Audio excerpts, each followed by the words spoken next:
26 हुतात्मा स्मारकात वेगवेगळ्या संस्था संघटना एकत्र आल्या आणि श्रद्धांजली वाहिली, डॉक्टरांबद्दल बोललं गेलं आणि सभा संपली. सभा संपल्यावर निवडक कार्यकर्ते डॉक्टर मिलिंद वाघ होते, मालेगावकर मी होतो आणि बरेच होते आणि त्यात चर्चा झाली की आपण दरवेळेला कोणी असा मोठा नेता गेला की श्रद्धांजली वाहतो, त्यांची गुण म्हणतो, दुसऱ्या बातमी छापून येते आणि संपतं. हा एक इव्हेंट झालाय का, किंवा आपण एक श्रद्धांजली वाहिली म्हणजे आपलं काम झालं, अशा आपण एका वळणावर आलो आहोत का? तिथे बरीच चर्चा झाली आणि मग त्यात डॉक्टर मिलिंद वाघ म्हणाले की नाही, आपण काहीतरी व्याख्यानमाला सुरू केली पाहिजे. काय नाव द्यायचं, मग विवेक विद्यापीठ असं बरेच नाव आणि शेवटी डॉक्टर नरेंद्र दाभोळकर विवेक व्याख्यानमाला हे नाव नक्की झालं. तिथे वेगवेगळ्या 10-15 संस्था संघटना होत्या. मग याचं आयोजन कसं करायचं, तर कोणत्या तरी एका संस्थेने दर महिन्याला एका व्याख्यानाचं पालकत्व घ्यायचं आणि त्याची प्रसिद्धी, त्याचं वक्ता, त्याची सगळी व्यवस्था त्या संस्थेने किंवा संघटनेने करायची असं ठरलं. प्रत्येक वेळेला असं काही व्याख्यान असलं की मग आपण बघतो की एक स्वागत गीत येतोय किंवा अमुक एक सत्कार करतोय, तो मुख्य गोष्टी करतो, पण मोठी बात. तर असं न करता व्याख्यानमालेचं स्वरूप नेमकं असलं पाहिजे. स्टेजवर 3च जण बसतील. सुरुवातीला प्रस्तावना, व्याख्यानमालेची पार्श्वभूमी, पालकत्व घेणाऱ्या संस्थेचा परिचय, वक्त्याचा परिचय आणि व्याख्याता, व्याख्यानी असं नेमकं स्वरूप ठेवलं. आणि त्याच्यामध्ये की व्याख्यान हे नेहमी एकतर्फी असतं. तिथे काहीतरी संवाद झाला पाहिजे, विचार झाला पाहिजे, किंवा व्याख्यान आपण ऐकलं तर आपल्याला खरंच कळलं का आणि आपण त्यातून काही प्रश्न आपल्या मनात निर्माण झाली का, याची पण एक चाचपणी व्हावी किंवा ती सवय लागावी. म्हणून 1 तास व्याख्यान आणि अर्धा तास प्रश्नोत्तर असं व्याख्यानमालेचं स्वरूप ठरलं. आणि ही व्याख्यानमाला 1 जानेवारी 2014 पासून अनिशचे अध्यक्ष पाटील, अविनाश पाटील यांच्या व्याख्यानाने या व्याख्यानमालेला सुरुवात झाली. ती आज अखंड 131 महिने सुरू आहे. कोविड काळामध्ये पण ही सुरूच राहिली. पण याच्यातनं एक असं अनपेक्षित भाग तयार झाला की या सगळ्या संस्था संघटना एकमेकांना जोडल्या गेल्या आणि जोडल्या गेल्यामुळे मणिपूर सारखं आंदोलन असो किंवा कुठल्याही प्रकारचं शाहीन बाग सारखं असो, त्यावेळेला सगळ्या संस्था संघटनांचा एकमेकांशी कॉन्टॅक्ट होता, बोलणं होतं, संवाद होता या निमित्ताने आणि एक चांगलं संघटन निर्माण झालं, एक चांगलं विचारपीठ तयार झालं. हा एक महत्वाचा भाग झाला. याच व्याख्यानमालेतर्फे खूप मोठी लोकांची व्याख्यानं झाली आणि एक विचार करण्याची प्रक्रिया सुरू झाली. अपेक्षा अशीच होती की ज्या 40 संस्था संघटना आहेत, 40-45, त्या संस्था संघटनेच्या कार्यकर्त्यांनी यावं आणि हे व्याख्यान म्हणजे एक त्या कार्यकर्त्याचं प्रशिक्षण आहे आणि त्या प्रश्नोत्तरातून त्याचा विचारांचा विकास व्हावा. या पद्धतीने खूप चांगल्या पद्धतीने ही व्याख्यानमाला सुरू आहे. त्या व्याख्यानमालेचा त्या पद्धतीचा विकास पण होत गेलेला आहे आणि डॉक्टर जयंत नार्वेकर पासून महिला पाटकर असेल, कृष्णा सैतलवाड असेल, मोठमोठ्या राष्ट्रीय व्यक्तींची व्याख्यान इथे झाली आणि एक हा सामाजिक कार्याचा वसा घेऊन आमच्या व्याख्यानमालेचे जे आमंत्रक असतात ते दर 2 वर्षांनी बदलतात आणि सल्लागार होतात. त्या पद्धतीने ही व्याख्यान आयोजनाची संधी पण सगळ्या कार्यकर्त्यांना मिळते. मला वाटतं इतकी पार्श्वभूमी पुढे आहे, त्याची बाकीच्या सगळ्यांना माहितीच आहे, पण कोणी नवीन असेल म्हणून त्यांच्याकडे सांगितलं. धन्यवाद.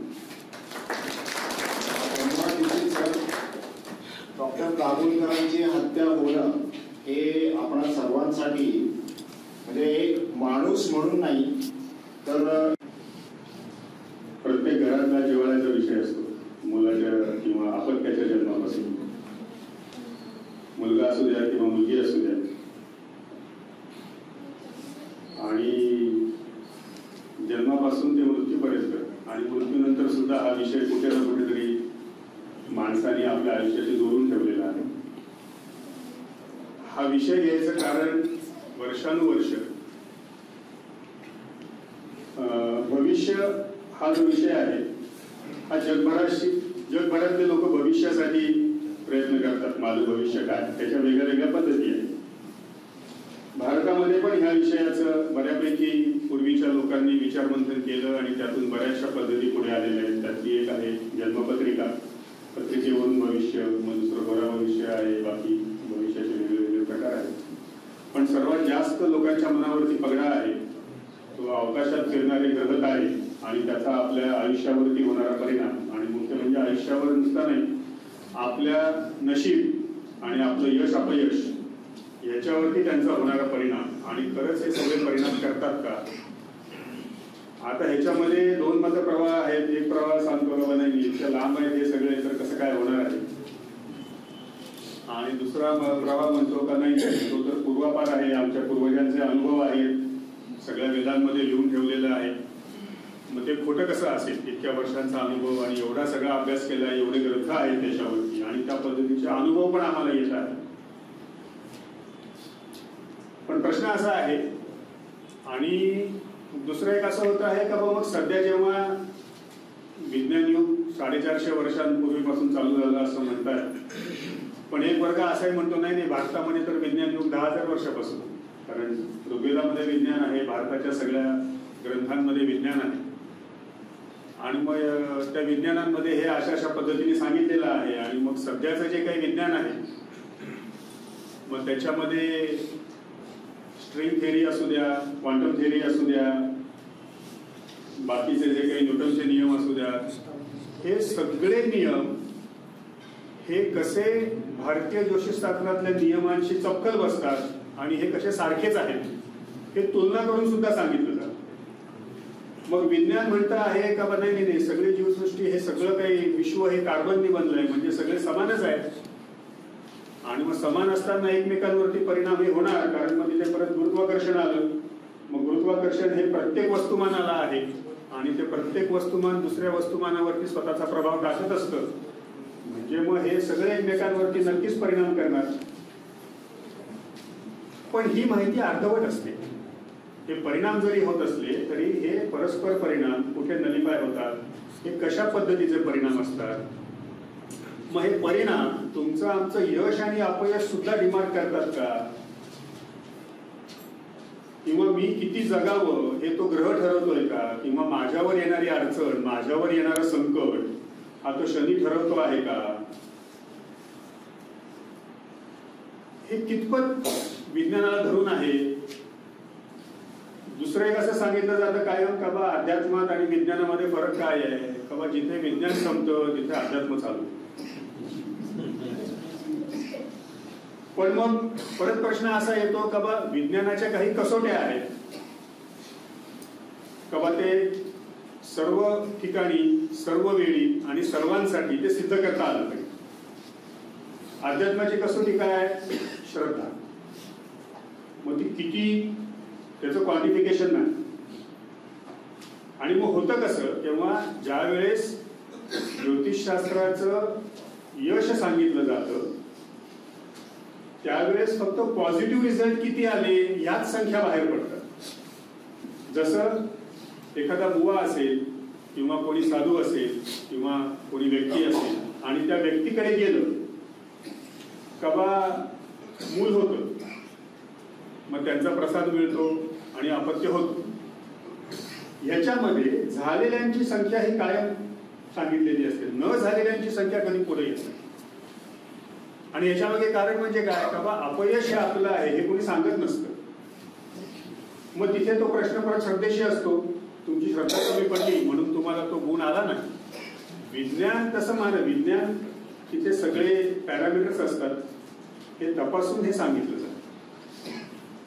तसंच ग्रह तारे असतील यांचे परिणाम हे कुठेही क्वांटिटीमध्ये सांगितले जात नाही कुठल्याही पत्रिकेमध्ये, किंवा इतक्या अंतरावरती इतक्या याच्यावरती असाल, इतक्या याच्यावरती. बरं, हे सगळी ठोकताळे आहेत. ह्या संदर्भात जर आपण काही ग्रंथांचा आधार घ्यायचं म्हटलं तर योग वासिष्ठाचा जो पहिलाच ग्रंथ आहे, योग वासिष्ठ 10 भागामध्ये आहे. तर पहिल्याच भागामध्ये पहिल्याच काही पानांमध्ये जेव्हा वसिष्ठ रामाला, राम जेव्हा वैराग्यात जातो तेव्हा त्याला जे सांगायला सुरुवात करतात तेव्हा वसिष्ठांनी हे वाक्य सांगितलेलं आहे. आता हे सगळं महाकाव्य आहे का, हे सगळं आपण जीव सोडणार. पण वसिष्ठ रामाला सांगतात की रामा, या विश्वामध्ये नियती, प्रारब्ध, नशीब याला अस्तित्व नाही. आता हे जर वसिष्ठांनी रामाला सांगितलेलं वाक्य आपण लक्षात घेतलं तर नियती, नशीब आणि प्रारब्ध याला जर अस्तित्वच नाहीये तर मग या ग्रहताऱ्यांवरती नियती, प्रारब्ध आणि हे सगळं असणं हे शक्यच नाही. बरं, हे तर सांगितलंय ते योग वासिष्ठामध्ये सांगितलेलं तो की जो प्रमाण ग्रंथ आहे, प्रमाण व्यक्तीच्या तोंडातनं सांगितलं गेलेलं आहे. आणि तरी सुद्धा आज आपण ह्याच गोष्टीवरती येतो का बा नाही, ग्रहतारे मंगळाची दशा आणि मग त्या बिचाऱ्या मुलीला त्रास किंवा त्या मुलाला त्रास आणि मग कुठेतरी शनीची 7.5 त्याची 2.5.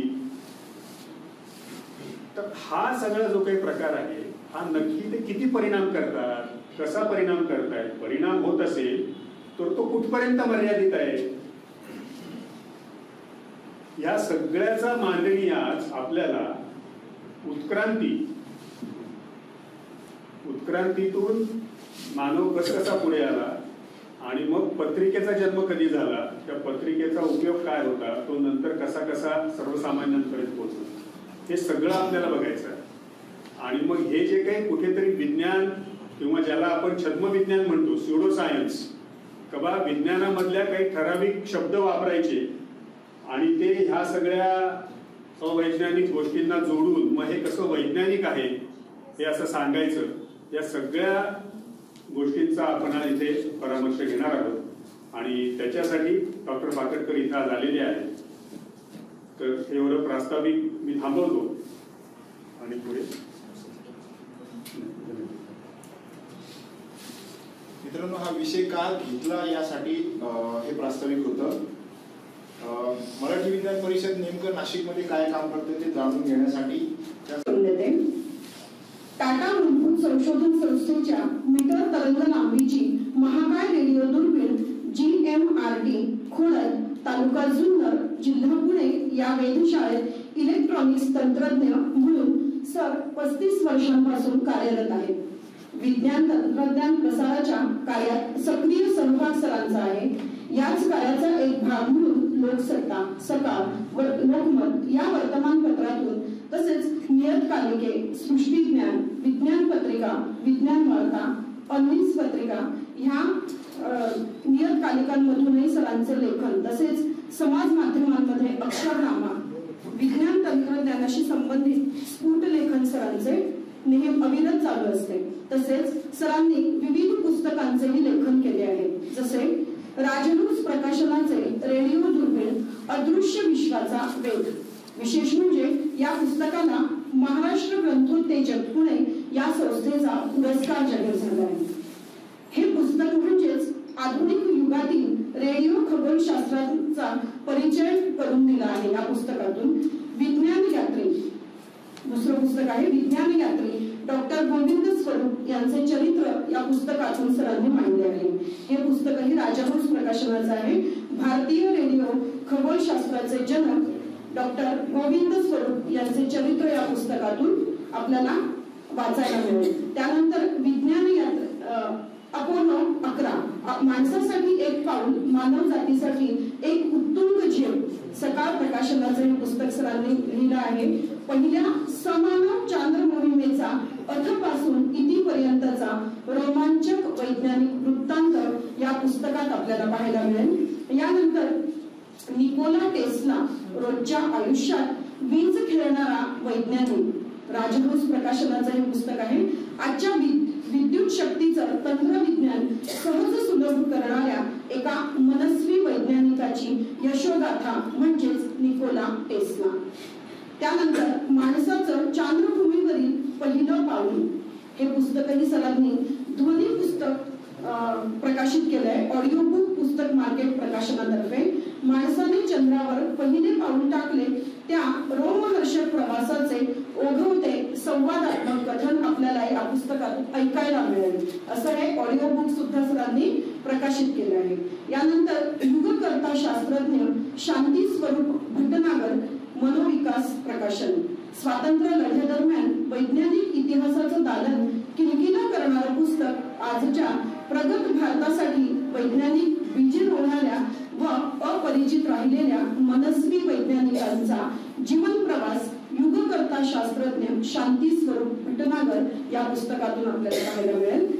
त्यानंतरचं पुस्तक आहे मेघनाद साहा, आधुनिक भारताच्या वैज्ञानिक वाटचालीसाठी दैदिप्यमान योगदान देणारे शास्त्रज्ञ तसेच खासदार. हे पुस्तक बंगाली भाषेत प्रकाशित झाले आणि स्मृती प्रकाशन कोलकाता तर्फे. याशिवाय सरांनी दैनिक सकाळच्या रविवारच्या सप्तरंग पुरवणीसाठी विज्ञान क्षेत्रे आणि साप्ताहिक सकाळसाठी विज्ञान तीर्थे या सदरासाठी सरांनी लेखन केलं. आपल्या देशातील सरकारी संशोधन संस्था तसेच राष्ट्रीय प्रयोगशाळांची विद्यार्थी आणि सर्वसामान्यांसाठी ओळख याद्वारे या लेखनातून सरांची होत असते. मराठी विश्वकोशासाठी अवकाश आणि तंत्रज्ञान विषयक नोंदींचे लेखन तसेच आकाशवाणी केंद्रासाठी विज्ञान विषयक मालिका आणि पहिल्या मानवी चांद्र मोहिमे संदर्भात लघुनाट्य लेखन, मुलाखत तसेच भाषण. राष्ट्रीय आंतरराष्ट्रीय पातळीवर विज्ञान तंत्रज्ञान विषयक शोध निबंध लेखन, सादरीकरण तसेच कार्यशाळा, शिबिरे व परिसंवादांमध्ये सरांचा सहभाग आपल्याला दिसून येतो. तसेच विद्यालय, महाविद्यालय आणि शैक्षणिक तसेच वैज्ञानिक संस्थांमधून विविध विज्ञान तंत्रज्ञान विषयांवरील सादरीकरण सरांनी केलेले आहे. याशिवाय खोडद येथील खोडद ग्रामीण विज्ञान केंद्रात मार्गदर्शक म्हणून सर कार्यरत आहेत. म्हणजे अगदीच राष्ट्रीय आणि आंतरराष्ट्रीय पातळीवरच नाही तर ग्रामीण विभागातून सुद्धा सरांचं खूप छान कार्य असं चाललेलं आहे. आणि असे काम करणारे सुधीर पाकटकर आपल्याला आज वक्ते म्हणून लाभलेले आहेत डॉक्टर विवेक दाभोळकर व्याख्यानमालासाठी. आणि आजचा आपला विषय आहे ग्रहतारे, नशीब आणि यशाळी वंश. धन्यवाद. अत्यंत विस्तृत परिचय आहे त्यांचा आणि त्यांचं काम पण विस्तृत आहे. नुकतेच कदाचित थोडस शैक्षणिक किंवा अकॅडमिक वाटेल, पण हे सगळं जाणून घेतल्याशिवाय आपल्याला पुढच्या प्रश्नाला पुढच्या मुद्द्यांकडे वळता येणार नाही. आणि 1 तासामध्ये मी संपेल, त्यानंतर प्रश्नोत्तर घेऊया. त्याच्या आधी माझा जो पोस्टरवर फोटो होता त्याकडे दुर्लक्ष करा, तो जुना फोटो. आणि मी जरा या औपचारिक कार्यक्रम ओळख वगैरे झाली, आता अनौपचारिक आपण कार्यक्रम घेऊ. माझं जनरल जे काही व्याख्यान असतं ना ते 1 वे शक्यतो मी ठेवत नाही, ते 2 वेज झालं पाहिजे. त्यामुळे ते औपचारिकतेचा एक भाग असतो. घरातूनही आग्रह असतो की व्याख्यानाला गेलं की जॅकेट वगैरे घालायचं, पहिलं जॅकेट काढून टाकतो म्हणजे जरा मोकळेपणा वाटतो. मोकळे करतायत. आणि शीर्षकाचं काय आलं की पहिल्यांदा सचिन सरांची चर्चा झाली आणि मी शॉर्ट असं शीर्षक त्यांना सुचवलं, ग्रहतारे आणि आपण. मग जरा पोस्टरमध्ये थोडे चेंजेस झाले, ते माझ्याकडून करायचे राहिले, त्याबद्दल जरा दिले. पहिल्या आता हे जनरली व्याख्यानमालांची व्याख्यान म्हणजे PPT शिवाय असतात, पण वैज्ञानिक व्याख्यान असेल तर थोडासा आकृत्या चित्रांचा आपल्याला आधार घ्यावा लागतो. त्यातून काही गोष्टी पटपट कळतात. तर सगळ्यांच्या परिचयाची पृथ्वी आहेच आहे. पहिल्या पृथ्वीपासूनच आपण सुरुवात करू. त्याची थोडीशी तांत्रिक माहिती असेल तरी पुन्हा एकदा देतो. साधारण 12,750 किलोमीटरचा पृथ्वीचा व्यास आहे आणि विश्ववृत्तावरचा सगळं विश्ववृत्त मोजलं किंवा परीघ आपण मोजला तर तो जवळपास 40,075 किलोमीटर आहे. आणि सगळ्यांना अक्षांश रेखांश परिचयाचे. तर एका 2 रेखांशातलं आपण जर अंतर मोजलं तर ते 111 किलोमीटर आहे. अक्षांशातलं 85 किलोमीटर आहे. म्हणजे साधारण 100. 1 अंश आपल्या कोणाचा जर घेतला आपण भूपृष्ठावरचा तर 100 गुणिले 100 एवढा मोठा तो ते क्षेत्र असतं. तर एवढी मोठी पृथ्वी आहे. सांगायचा उद्देश एवढाच आहे. बाकीच्या गोष्टी मी काही सांगत नाही. पृथ्वी स्वतःभोवती फिरते, सगळ्यांना माहिती आहे की फिरण्याची गती जवळपास अर्धा किलोमीटर प्रति सेकंद आहे आणि सूर्याभोवती फिरण्याची गती 30 किलोमीटर प्रति सेकंद आहे. म्हणजे एक लक्षात असू द्या. आता या पृथ्वीवर माणसाचं अस्तित्व तर बघणार आहोत आपण पुढे.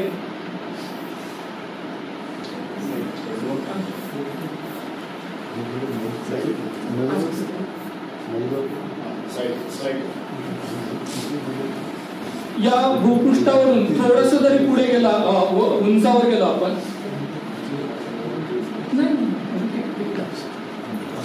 तर आपल्याला अगदी वातावरणाचे थरही दिसतात. वातावरणाची उंची सगळ्यांना माहिती आहे. वातावरणाच्या उंचीचे टप्पे पडलेले आहेत. काही 2 किलोमीटर, 4 किलोमीटर, 8 किलोमीटर, 20, 40, 80. तर हे टप्पे सुद्धा माणसाला कळत गेले वातावरणाचे. तर अगदी अलीकडे 20व्या शतकामध्ये ज्यावेळी अग्निबाण उंचावर सोडण्याची सुरुवात झाली त्यावेळी कॅरमन नावाचा एक अमेरिकन शास्त्रज्ञ होता आणि त्याने सांगितलं की 100 किलोमीटर तेवढंच आहे पृथ्वीवरचं वातावरण. त्यामुळे त्याचा एवढा गौरव झाला की त्या 100 किलोमीटरच्या त्या लाईनला कॅरमन लाईनच म्हणायला लागले. पण नंतर कळलं की अरे त्याच्या पुढे बरंच आकाश आहे. त्याच्यानंतर आपण ज्यावेळी उंचावर जातो तर आपल्याला क्षितिज दिसतं. आपण म्हणतो दूरवर क्षितिज दिसतंय, तर ते क्षितिज साधारण 50 किलोमीटर दूर असतं, त्याच्या पलीकडे जात नाही. किंवा विमानातून प्रवास करताना आपल्याला अनुभव हा येतो. आता या पृथ्वीच्या निर्मितीचा एक कालखंड आपण थोडक्यामध्ये पाहूया. साधारण 450 कोटी वर्षांपूर्वी पृथ्वीची निर्मिती होण्यास सुरुवात झाली आणि तिच्यामध्ये अनेक स्थित्यंतर होत आपण या अवस्थेला आलो आहोत. पृथ्वीचं वय किती तर 450 कोटी वर्ष. याच्यामध्ये हिरव्या रंगाचा एक ऑक्सिजनचा तुम्हाला उल्लेख दिसेल, ग्राफ दिसेल. तर साधारण 200 कोटी वर्षांपूर्वी या पृथ्वीच्या पृष्ठभागावर ऑक्सिजनची निर्मिती सुरू झाली. साधारण या ऑक्सिजन निर्माण झाल्यानंतर म्हणजे समुद्राच्या पाण्यामध्ये वगैरे सजीवांची निर्मिती व्हायला सुरुवात झाली. आता आपण 5 सजीवांचे वर्गीकरण करतो. ॲनिमल, प्लॅन्ट, त्यानंतर फंगाई वगैरे. तर साधारण असं मानलं गेलंय की प्लॅन्ट या ऑक्सिजन सोडतात आणि ॲनिमल प्राणी ते ऑक्सिजन घेतात आणि एक घटक ऑक्सिजन सोडणार आहे, एक घटक ऑक्सिजन घेणार आहे. ऑक्सिजन घेऊन तो कार्बन डायऑक्साईड सोडणार आहे आणि दुसरा घटक कार्बन डायऑक्साईड घेणार आहे. असे चक्र मानलं जातं. आता या एवढ्या 450 कोटी वर्षाच्या या प्रवासामध्ये माणूस कधी आला हा प्रश्न आपल्याला पडणं स्वाभाविक आहे. तर तोही बघूया आपण. या सगळ्या कालखंडामध्ये माणूस आलाय तो साधारण 60 लाख वर्षांपूर्वी. म्हणजे आपलं काय म्हणू, आपली भाऊबंदकी किंवा आपला पूर्वज निर्माण कधी झाला तर 60 लाख वर्षांपूर्वी. 60 लाख वर्षांपूर्वी जो पूर्वज निर्माण झाला तो परतही थेट आपला नव्हता. म्हणजे त्याचे काय नातू नातू नातू नातू. तर शेवटी जो एक वरती चित्र दिसतंय म्हणजे या आपले हे दिसत नाही. हा जो आहे हा होमोसेपियन आहे. म्हणजे आता आपल्या सगळ्यांचा कुळपुरुष जर सांगायचा ठरला पृथ्वीवरच्या सगळ्या माणसांचा तर त्याचा उल्लेख करावा लागेल. आणि पुन्हा त्याच्यामध्ये तो जो होमोसेपियन आहे तो सुद्धा घडत गेला साधारण 1 लाख वर्षांपासून. काही शास्त्रज्ञांचा अंदाज आहे की 70,000 वर्ष वगैरे.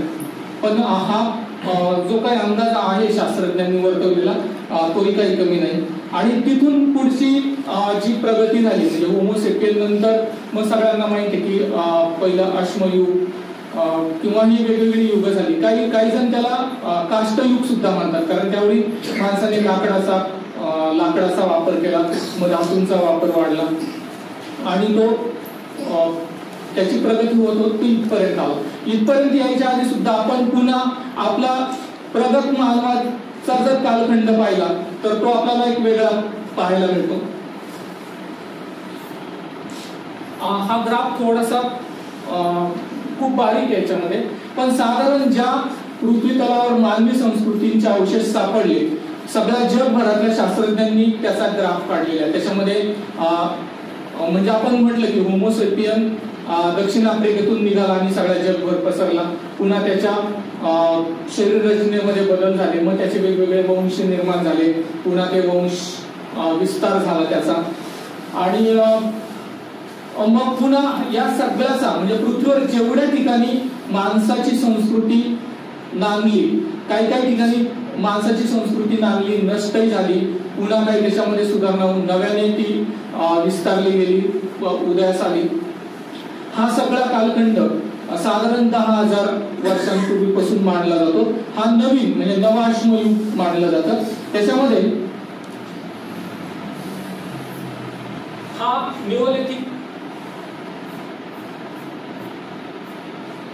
निओलिथिक इंडिया हा मानला गेलाय. त्याच्या पुढे आपली सिंधू संस्कृती, पुढे वेदिक पिरियड, मौर्य, गुप्त पिरियड वगैरे असं मानलं गेलेलं आहे.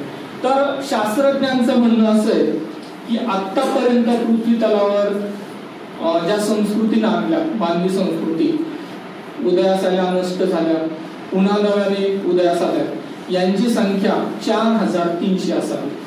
हा शास्त्रज्ञांचा म्हणजे जे मानववंश शास्त्रज्ञ किंवा वेगवेगळ्या विद्याशाखांची जी तज्ञ मंडळी आहेत त्यांचा अंदाज आहे.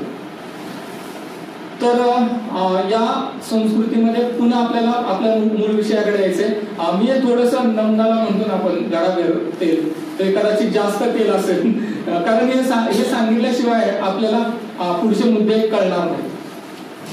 तर ही अशी आपली पृथ्वी. हिच्यावर जर आपण पृथ्वीपासून दूर गेलो आणि आपण जर सांगायला लागलो की माझं अस्तित्व या पृथ्वीवर आहे, तर एखाद्याला आपण विचारू शकतो, सांग बाबा तुझं कुठं अस्तित्व आहे, तुझं काय राज्य काय असेल, काय तुझा मतदारसंघ कोणता याच्यामध्ये, तर त्याला काही सांगता येणार नाही. पृथ्वीच्या बाहेर आपण गेलं की हे एवढं सांगता येईल की माझी पृथ्वी, एवढंच तो म्हणू शकतो.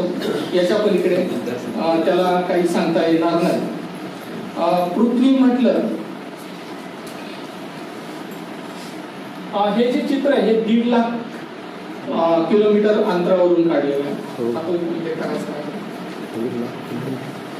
पृथ्वी म्हटलं की चंद्र सगळ्यांना, चंद्राचा उल्लेख येतोच. चंद्राचं आकारमान माहिती आहे तुम्हाला, साधारण 2-3,000 किलोमीटरच्या दरम्यान त्याचा व्यास आहे आणि पृथ्वीपासून तो सरासरी 3,84,000 किलोमीटर अंतरावर आहे. आणि चंद्र सूर्यापेक्षा जवळपास सूर्यचंद्रापेक्षा 2 लाख पट जास्त तेजस्वी आहे, म्हणजे चंद्राचा प्रकाश खूप कमी आहे. पृथ्वी आणि चंद्राचं आणखी एक चित्र दाखवतो. इथे तुम्हाला एक पृथ्वी दिसेल आणि हे खरं चित्र काढलेलं आहे. हे जे चित्र आहे ते 4 लाख जवळपास 5 लाख किलोमीटर अंतरावरून काढलेले का अवकाशामध्ये. त्यामुळे पुन्हा आपण जर पृथ्वीपासून 4-5 लाख किलोमीटर दूरवर गेलो तर आपल्याला पृथ्वी दिसते, चंद्र दिसतो.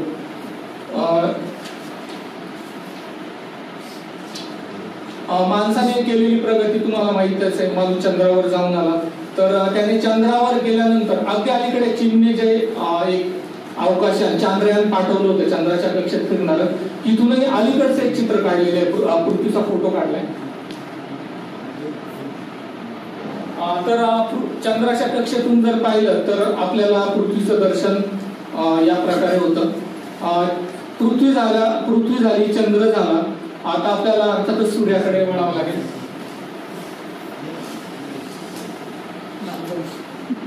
जवळपास 15 लाख किलोमीटर व्यास असलेला सूर्य हा खगोलशास्त्राच्या दृष्टिकोनातून एक सामान्य तारा आहे. पण या सूर्याचीच ऊर्जा आपल्या पृथ्वी किंवा सूर्यमालेतल्या सगळ्या ग्रहांना मिळते, पृथ्वीवासियांना मिळते. सूर्याचं आयुष्य पृथ्वीपेक्षा 10 कोटी वर्ष जास्त आहे. म्हणजे सिद्धांत असा मांडला जातो की 460 कोटी वर्षांपूर्वी या अवकाशामध्ये हायड्रोजनचा ढग एकत्र येण्यास, आकुंचन पावण्यास सुरुवात झाली आणि तो आकुंचन पावता पावता त्यातून काही जे द्रव्य आहे ते बाहेर फेकलं गेलं आणि त्याच्यातून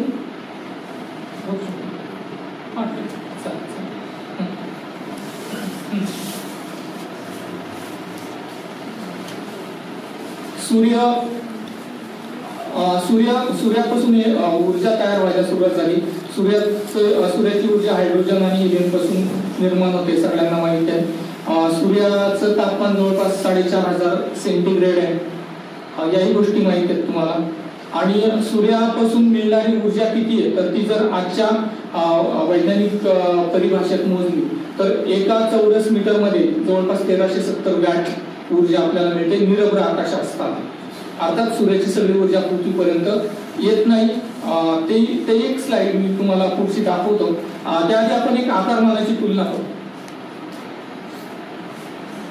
सूर्याच्या पार्श्वभूमीवर आपण जर सूर्यमालेतल्या ग्रहांचं एका स्केलमध्ये आकारमान पाहिलं तर तुम्हाला या बाजूने तिसरा जो एक ठिपका दिसतो ती पृथ्वी आहे. सूर्याचं जे वस्तुमान होतं पूर्ण तो सूर्य 99.86% वस्तुमानातून एकटा सूर्य तयार झाला आणि उरलेल्या काय म्हणून 0.14% यातूनही सगळे ग्रह तयार झाले. व्यवहारातलं उदाहरण द्यायचं ठरलं तर आपण एक 100 किलो गहू घेतले, 100 किलो गव्हाचं पोतं, तर त्याच्यातून फक्त 140 ग्रॅम गहू बाजूला काढायचे आणि 140 मधून हे सगळे ग्रह त्याच्यात मग पृथ्वी 140 मध्ये काय 10-12 ग्रॅम पण कदाचित जास्त होईल, तर त्यातून तेवढी आपली पृथ्वी. पुढची स्लाइड दाखवतो मी.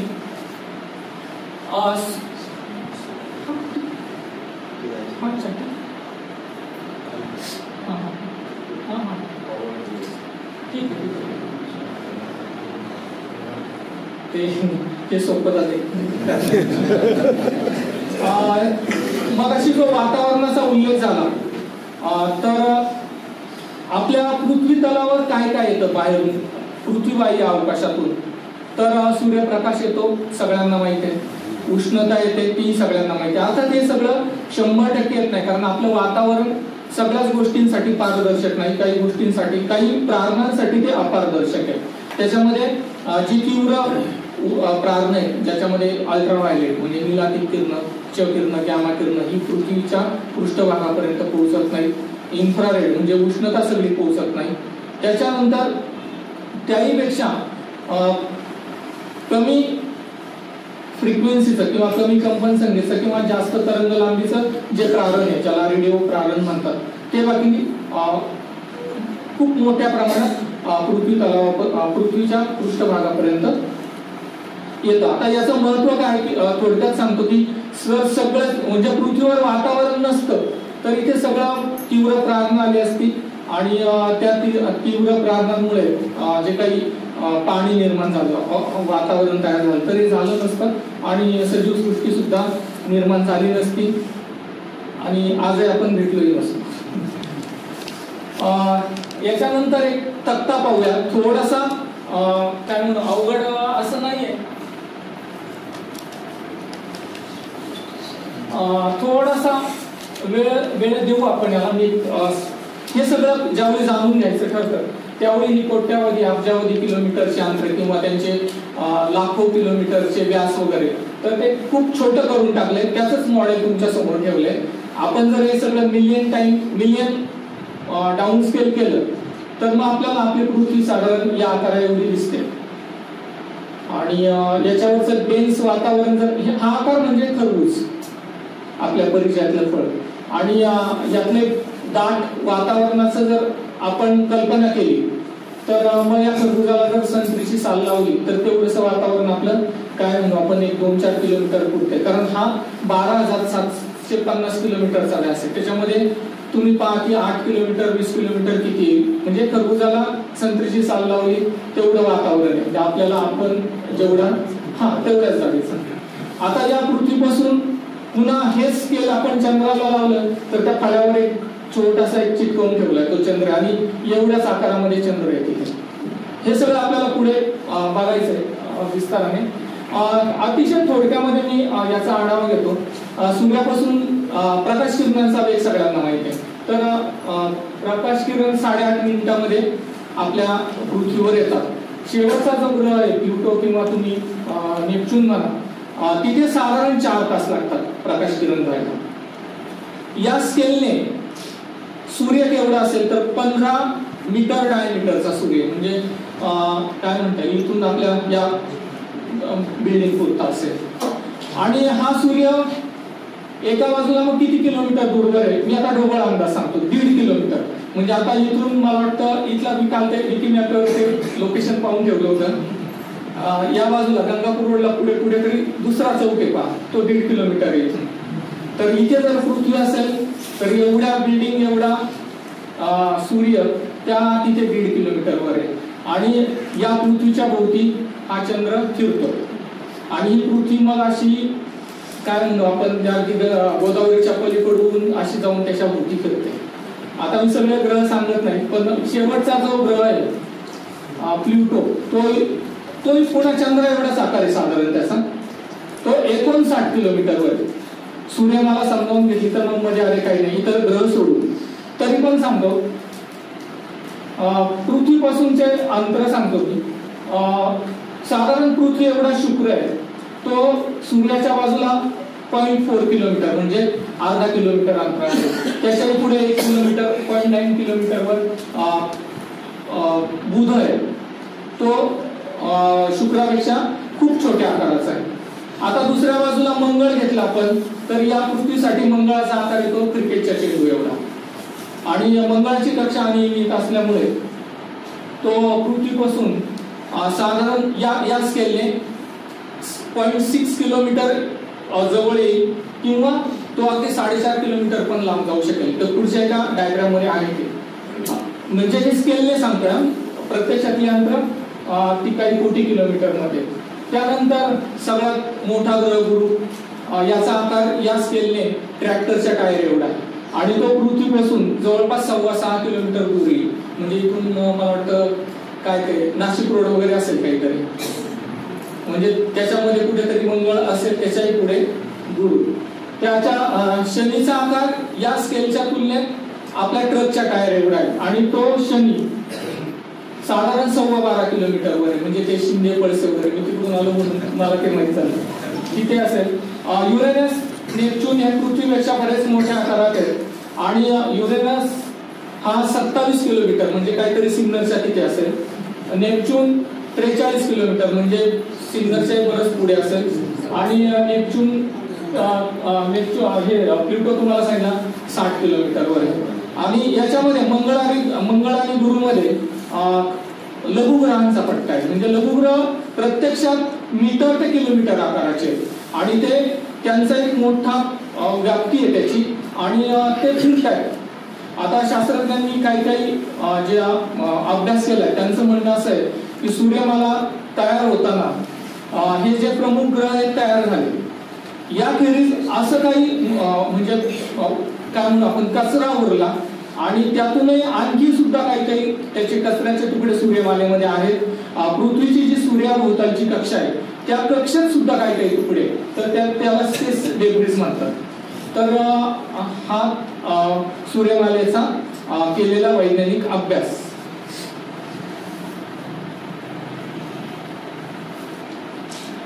आता एका मुख्य मुद्द्याकडे येऊया की आपल्याला प्रत्येक ग्रहाकडून मिळतं काय, कुठली ऊर्जा किंवा कुठली प्रारणं निर्माण होतात आणि ती पृथ्वीपर्यंत साहजिक येतात, ती सगळीकडे फिरतात, पसरतात. त्यामध्ये मगाशी सांगितलं मी की पृथ्वीवरच्या वातावरणातून जे काय पृथ्वीच्या पृष्ठभागापर्यंत येतं त्याचा मगाशी आपण आढावा घेतला. याच्यामध्ये जो पहिला ग्रह आहे सूर्यमालेतला बुध मर्क्युरी, त्याचं तापमानच जवळपास 167 सेंटीग्रेड आहे, कारण तो सूर्याच्या जवळ आहे.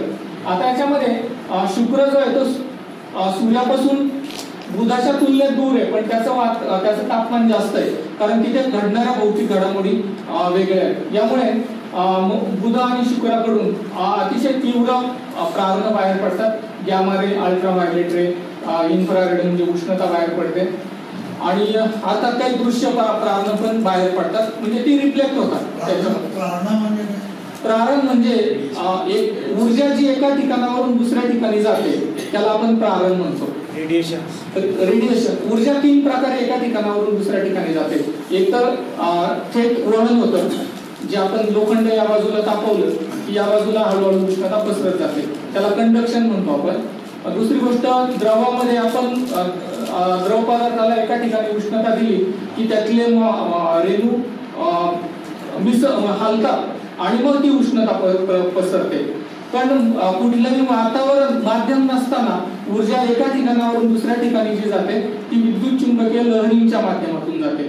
सूर्यापासून आपल्याला जी ऊर्जा मिळते वेगवेगळ्या माध्यमांमध्ये, वेगवेगळ्या प्रकारची, मध्ये काहीच नाहीये, हवेचंही वातावरण नाही आणि थेट तर काही नाहीये, तर ही ऊर्जा जी आपल्याला मिळते ती विद्युत चुंबकीय लहरींच्या माध्यमातून मिळते, म्हणून या ऊर्जेला प्रारण म्हणतात. चंद्राचं तापमान प्रचंड त्याच्यामध्ये फरक होतो.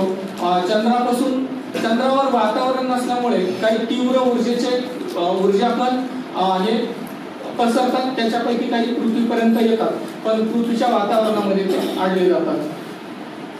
मंगळ हा जो ग्रह आहे याचं तापमान खूप कमी आहे, उणे 65 सेल्सिअस, आणि याच्यापासून जी सौर प्रारण किंवा सौरकण बाहेर पडतात, पण त्याची शक्ती खूप कमी आहे. याच्यामध्ये सुरुवातीचे जे 4 ग्रह आहेत, बुध, शुक्र, पृथ्वी आणि मंगळ, हे सॉलिड आहेत, म्हणजे घन, आणि उरलेले जे 4 आहेत किंवा 5 हे वायू रूपातले. आता याच्यामध्ये मंगळाला सुकलेला ग्रह म्हटलं जातं, कारण असा शास्त्रज्ञांचा काय असेल की कधी काळी तिथे आपण आपल्या नेहमीच्या भाषेत काय म्हणतो की ओलसर वातावरण असेल, पाणी असेल, पण ते आता काय म्हणतो ड्राय झालेले आहे आणि तो आता सध्या त्या अवस्थेत आहे. बाकीच्या ग्रहांकडून अर्थातच कमी शक्तीची प्रारण उत्सर्जित होतात, त्याच्यामध्ये रेडिओ फ्रिक्वेन्सीचाच प्रभाव पडतो.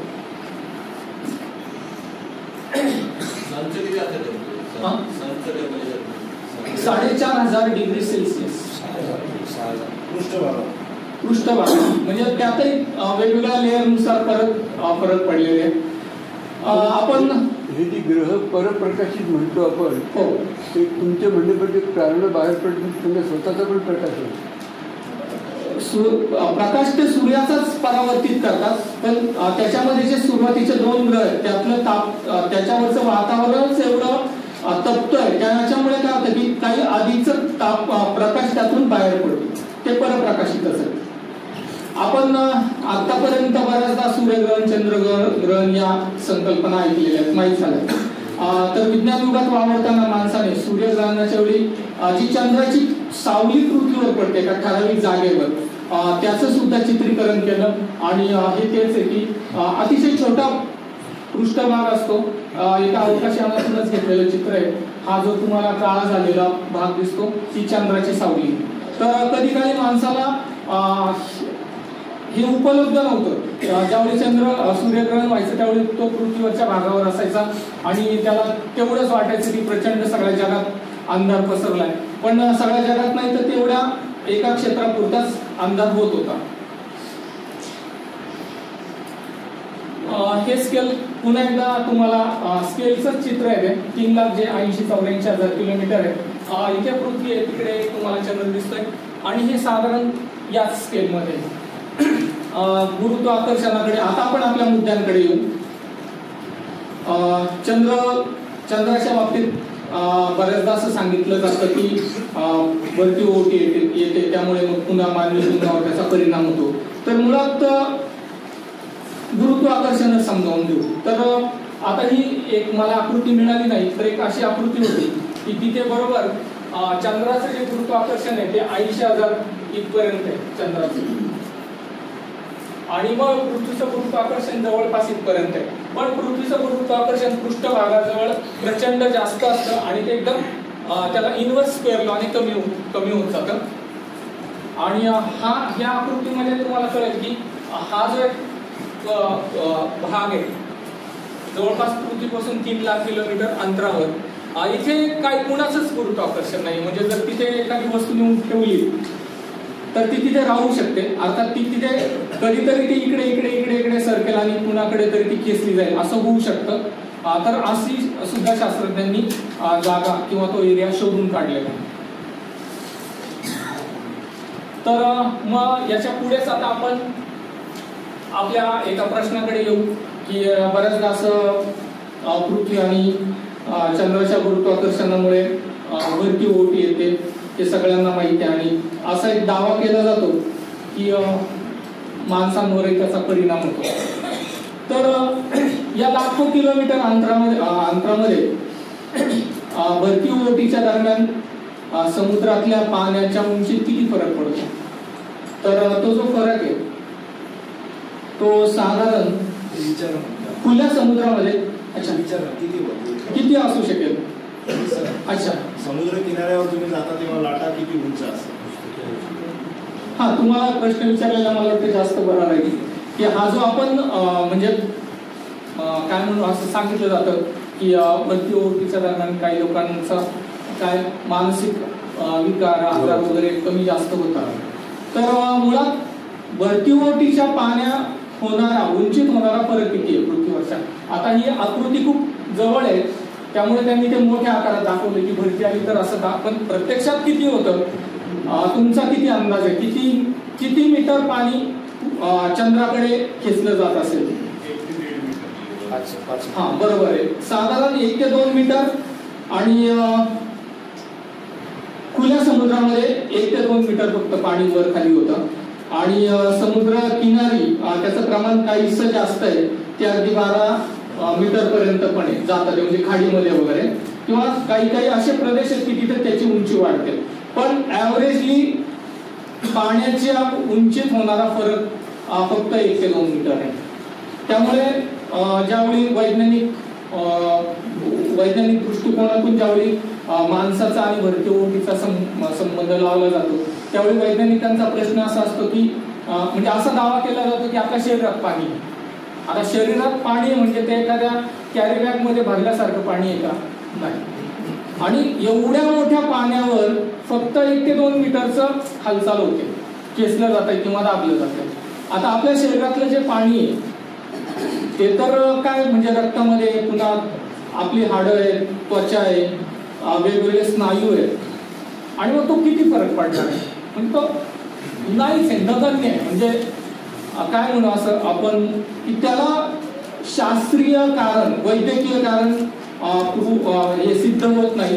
त्यामुळे हा जो एक काय म्हणू आपण एक सांगितलं जातं की पौर्णिमा किंवा प्रकृतीच्या दरम्यान जो काही मानसिक आजार किंवा त्रास होतो तर वैज्ञानिक याच्यावर हे नाकारतात.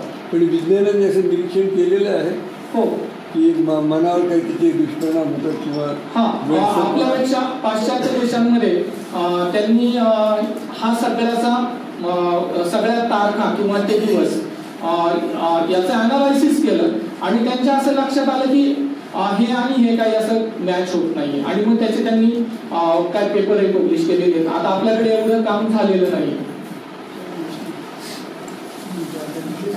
मगाशी मी मंगळाचा उल्लेख केला. मंगळाची कक्षा अनियमित असं मी सांगितलं. तर हा मंगळ आहे, हा याची कक्षा काहीशी लंब वर्तुळाकार आहे. रादर पृथ्वीची कक्षा बऱ्यापैकी वर्तुळाकार आहे. तर मंगळाकडून येणारी प्रार्थना आपण मगाशी पाहिली. तर मंगळाच्या तुलनेमध्ये पृथ्वी काहीशी मोठी आहे. त्यामुळे अतिशय साधा सोपा प्रश्न विचारला जातो की मंगळ आपल्या भारतातल्याच मुलीला कसा काय त्रास देतो. तर पाश्चात्य देशांमधल्या मुलींना का देत नाही. आणि एक साधी गोष्ट लॉजिकली आता आपण तर्कनिष्ठ विचार करू. एखादा म्हणजे मंगळ ग्रहाला आता मी आणलाय हा एवढासा मंगळ आहे या पृथ्वीसाठी. या स्केलने तो मगाशी मी सांगितलं 0.6 किलोमीटर अंतरावर असेल किंवा 2.5 ते 4.5 काही किलोमीटर अंतरावर असेल. तर हा मंगळ एका पृथ्वीच्या बाहेर गेल्यावर म्हणजे कुणी चॅलेंज करू शकेल की बाबा सांग तू कुठे. हा मंगळ त्या बिचाऱ्या मुलीकडे बघतो आणि तिला त्रास देतो. याच्यामध्ये शक्यता कोणती पडताळून पाहिजे. एकतर मंगळ ज्यावेळी म्हणजे मंगळ कायम पाहतोय तिला, म्हणजे मुलगी कायम अशा उघड्या पृष्ठभागावर आहे का, तिथे घरात आहे बऱ्यापैकी, ती काय खुल्या मैदानातच आहे का 24 तास नाहीये. त्यामुळे वैज्ञानिक दृष्टिकोनातून याला काही सपोर्ट मिळत नाही. आणि मग साधाच प्रश्न हाच विचारला जातो की आता मंगळावर माणूस जायची तयारी करतोय, चंद्रावर तर जाऊन आलाय. चंद्राचंही आपल्याला उदाहरण घेता येईल. त्याच्यानंतर मंगळाच्या पृष्ठभागावरून ती अशी पृथ्वी दिसते. तर मग या एवढ्याशा पृथ्वीवरच्या कशी काय त्याला तीच मुलगी सापडते. ती पण हिंदूच. हा, ती पण हिंदू. नाही, दुसरी गोष्ट अशी आहे की या ज्या भविष्य कथनाच्या ज्या प्रक्रिया आहेत किंवा जी काही प्रकार आहेत ते केवळ भारतात नाहीत, केवळ हिंदू संस्कृतीत नाहीत, तर ते वेगवेगळ्या संस्कृतींमध्ये अरब कंट्रीजमध्ये पण आहेत, मंगोलियन वगैरे सगळीकडे. पण मी त्याच्याकडे येणार आहे पुढच्या देशामध्ये. हा गुरु आपल्याला पाठबळ वगैरे देतो. आता मगाशी सांगितलं गुरु एवढा मोठा आहे, तर या पुन्हा एवढ्याशा छोट्या पृथ्वीवरचा माणूस तो कसा काय शोधतो आणि त्याला विचारायला त्याला कसा काय सपोर्ट करतो, हा सगळ्यांना पडायला पाहिजे हा प्रश्न. गुरु बरोबर त्याचे अनेक चंद्र आहेत. इकडे आपल्याला पृथ्वीचा चंद्र पण काय सहाय्य करतो वगैरे, पण गुरुचा चंद्र का नाही करत, हाही एक प्रश्न पडायला पाहिजे आपल्याला. शनी तर अतिशय म्हणजे खगोल अभ्यासक शनीला फार काय म्हणू एक सुंदर ग्रह मानतात त्याची कडी वगैरे असल्यामुळे. तर हाच परत प्रश्न की शनी एकतर वायू असलेला ग्रह आणि तो पुन्हा त्या पृथ्वीवरच्या एखाद्याच माणसाच्या विचाराच्या मागे कसं काय लागतो. 7.5 वर्ष वगैरे लागतो. मी पुढे सांगेन तुम्हाला या, कारण मला पुण्यात विचारला गेलेला प्रश्न मी शेवटी सांगेन तुम्हाला. त्याच्यानंतर आपल्याकडे नवग्रहांचे खड्यांची कन्सेप्ट आहे. आता या नवग्रहांमध्ये कोणते कोणते ग्रह मानले गेले, तर सूर्य, चंद्र. तर मुळात सूर्य हाही ग्रह नाही आहे, हा एक साधा तारा आहे. चंद्र हा पृथ्वीचा उपग्रह आहे. आणि मग याच्यामध्ये जे ग्रह जे खडे किंवा काय ज्याला काय म्हणून रत्न वगैरे जी काही मानी पाचू वगैरे, तर त्याचा जर आपण विश्लेषण केलं, सूर्यासाठी माणिक आहे, मंगळासाठी मोती आहे, त्याच्यानंतर चंद्रासाठी मोती आहे, मंगळासाठी पोवळ आहे, बुधासाठी पन्ना म्हणून आहे, आणि गुरुसाठी पुखराज आहे. त्याच्यानंतर शुक्रासाठी हिरा, शनीसाठी नीलम, राहूसाठी, आता राहू आणि केतू परत एक गोंधळ आहे, त्याच्यासाठी गोमेद आणि लसुनिया वगैरे काहीतरी आहे. तर माणसाने पहिल्यांदा हे जे काही रत्न वगैरे याचं अनालायसिस केल्यावर त्याला काय सापडलं, तर माणिक काय आहे तर ॲल्युमिनियम ऑक्साईड आहे. पर्ल म्हणजे मोती काय आहे तर ते कॅल्शियम कार्बोनेट आहे. पोवळं काय आहे कॅल्शियम कार्बोनेट आहे. इमॅरल्ड किंवा पन्ना काय आहे तर ते बेरिलियम क्रोमियम आहे आणि त्याच्यामध्ये काही आयरॉन ट्रेसेस वगैरे आहेत. तुमचा पुखराज, पुष्कराज वगैरे म्हणतात त्याला, ते एक ॲल्युमिनियमचा ऑक्साईड आहे. हिरा सगळ्यांना माहित आहे, इलेक्ट्रॉनची एक संख्या कमी जास्त झाल्यामुळे त्या पदार्थाचा एकतर हिरा होतो नाही तर कोळसा होतो. त्याच्यानंतर नीलम रत्नामध्ये ॲल्युमिनियमचं ऑक्साईड आहे, गोमेदमध्ये कॅल्शियमचं मिक्सचर आहे आणि काही खनिजे आहेत, आणि लसुनियामध्ये बेरिलियम ॲल्युमिनियम ऑक्साईड आहे. तर पुन्हा आणखी एक वेगळा प्रश्न विज्ञानाच्या कसोटीवर विचारला जातो की आपल्याला शनीचा खडा दिला काय, गुरुचा दिला, मंगळाचा दिला, पण हा आणला कुठून? हा पृथ्वीतूनच काढलेला आहे. आता गुरुचा खडा आणायचं ठरलं तर तो वायू आहे, तिथे कसा घेऊन येता येईल? मुळात गुरुपर्यंत जाणं अशक्य आहे माणसाला. कदाचित जाईलही माणूस, आणला गोळा करून तो त्याला खडा कसं काय म्हणणार परत? कारण एवढं शास्त्रज्ञ खात्रीपूर्वक सांगतायत की गुरुच्या कक्षेत गेलो किंवा गुरुच्या अंतरंगात जरी गेलं तर सॉलिड काहीच मिळणार नाही. जे काय मिळेल ते वायू आहे. मग तो काय आणखी त्याला कोल्ड करावं लागेल आणि मग इकडे आणावं लागेल. तर बऱ्यापैकी मी इथपर्यंत मला वाटतं एवढे मुद्दे खूप सफिशियंट आहेत. पत्रिकेचा एक विषय जर निघाला तर त्याचं एक्सप्लेनेशन वैज्ञानिक कसं देतात तेही सांगतो तुम्हाला. पण मगाशी जो आपण चर्चा केली की भविष्यशास्त्र आणि खगोलशास्त्र याच्यामध्ये काय फरक आहे, तर मुळात ज्यावेळी कल्पना करा की माणसाला काही म्हणजे सेपियनच्या पुढच्या पिढ्या काय कळत होतं त्यांना की एक सकाळी प्रकाशमान गोळा असा वर यायचा, इकडे संध्याकाळ झाली, संध्याकाळ म्हणजे त्याला माहिती नव्हती याला संध्याकाळ म्हणायचं, तो क्षितिजाच्या पलीकडे जायचा, कधीतरी रात्री पुन्हा आणखीन एक किंवा काय प्रकाशमान गोळा वर येत होता, त्याचाही आकार कमी जास्त होत होता, आणि मग कधीतरी त्याला अतिशय काळ्याकुट्ट अंधारात पुन्हा एखादा प्रकाशमान गोळा दिसायचा. त्याची नियमितता त्याने जाणून घेतली आणि यातून हळूहळू त्याने दिवस मोजले किंवा चंद्राचा आधार घेऊन 30 दिवसांचा 29 दिवसांचा कालावधी मोजला, सूर्याचा आधार घेऊन 1 वर्षाचा मोजला आणि यातून तो काही अंदाज करायला लागला. म्हणजे जे काही अंदाज करत होते त्यांना सगळ्यांना ऍस्ट्रॉलॉजरच म्हटलं जायचं पाश्चात्य देशांमध्ये, कारण ते सांगायचे ते निरीक्षण करत होते आणि हे काही 400-200 वर्षातलं काम नव्हतं, ते हजारो वर्षांमधलं होतं त्यांचं काम.